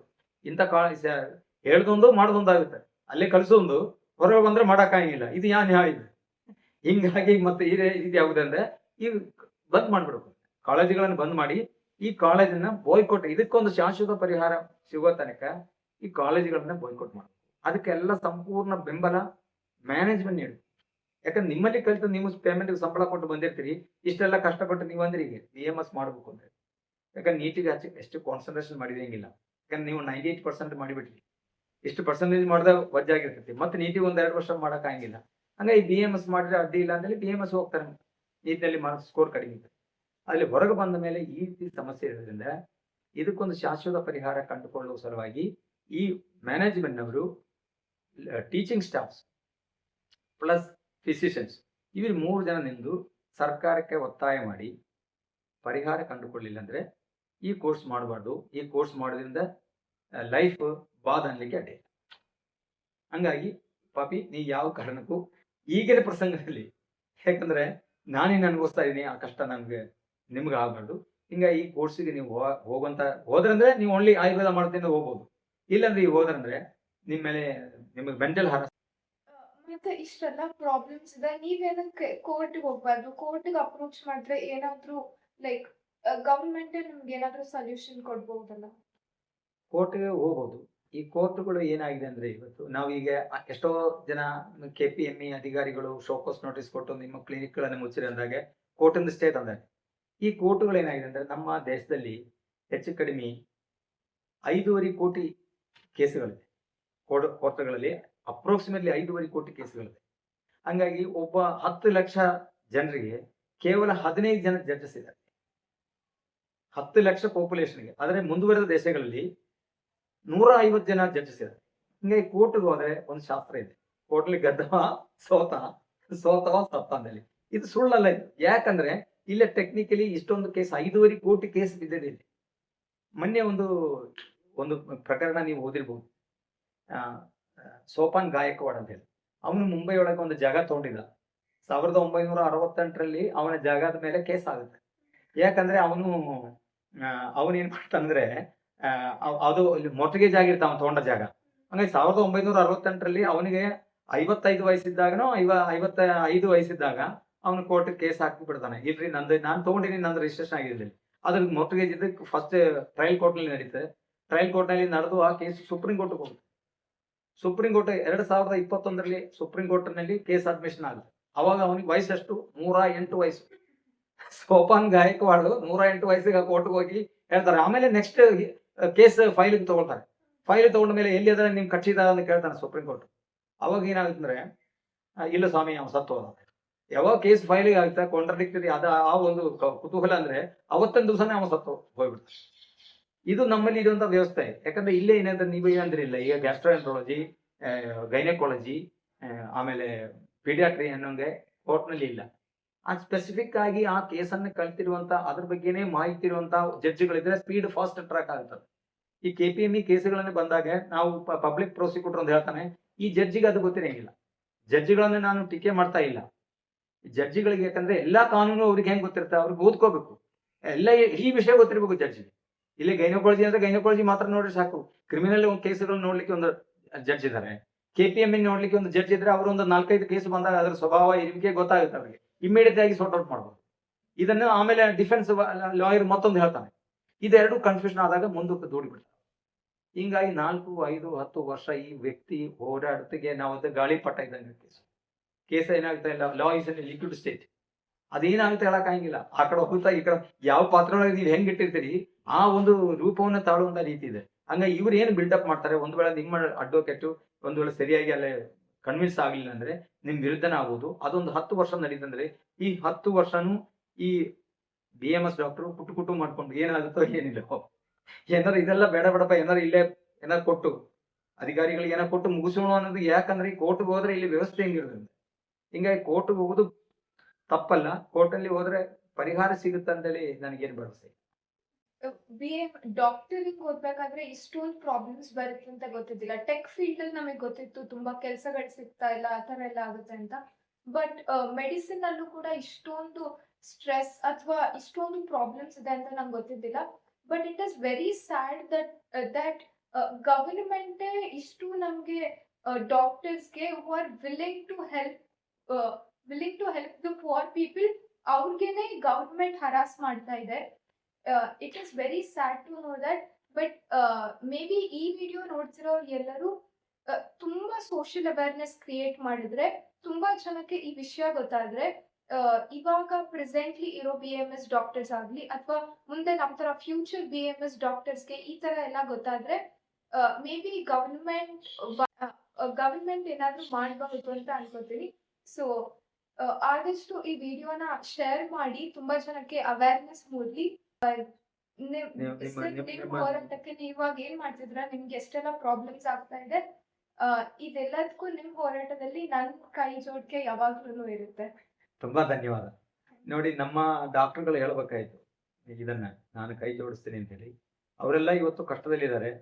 ಇದನ್ನ ನೋಡುವಂತ ಎಲ್ಲಾ ವಿದ್ಯಾರ್ಥಿಗಳಿಗೂ ನಾನು ಇದನ್ನೇ ಹೇಳ್ತಾ ಇದ್ದೀನಿ. ಇವತ್ತು ನಯನ ಏನ್ ಹೇಳ್ತಾ ಇದಾರಲ್ಲ, ಈ ರೀತಿ ನಿಮ್ಮ ಶಾಲೆಯನ್ನು ಬಿಟ್ಟು ಮುಂದೆ ನೀವು ಹೊರಗೆ ಬಂದಾಗ ನಿಮಗೆ ಆಗುವಂತ ಅವಘಡಗಳು ಏನು ಅನ್ನೋದ್ರ ಬಗ್ಗೆ ಅರ್ಥ ಮಾಡಿಕೊಂಡು ನಿಮ್ಮ ಸುತ್ತಮುತ್ತಲಿರುವಂತಹ BMS ವೈದ್ಯರಿಗೆ ಕೇಳಿ ನಾನು ಹೇಳಿದ್ದು ನಿಜ ಅಂತ ಅನಿಸಿದರೆ ನೀವು ನಿಮ್ಮ ಶಾಲೆಯನ್ನು ಬಿಟ್ಟು ಹೊರಗೆ ಬಂದು ಶಾಶ್ವತ ಪರಿಹಾರಕ್ಕಾಗಿ ಸರ್ಕಾರಕ್ಕೆ ಒತ್ತಾಯ ಮಾಡಿದ್ದೇನೆ. ಥ್ಯಾಂಕ್ ಯು ಧನ್ಯ. ಆದ್ರೂ ನನಗೆ ನೋ ವರ್ಡ್ಸ್. ಯಾಕಂದ್ರೆ ಇದು ಕೇಳಿದ ಮೇಲೆ ನಾನು ನಿಮ್ಮ ಹೋರಾಟಕ್ಕೆ ನಾನು ಹೆಲ್ಪ್ ಮಾಡ್ತೀನಿ ಅಂದ್ರಲ್ಲ, it's really great. Thank you.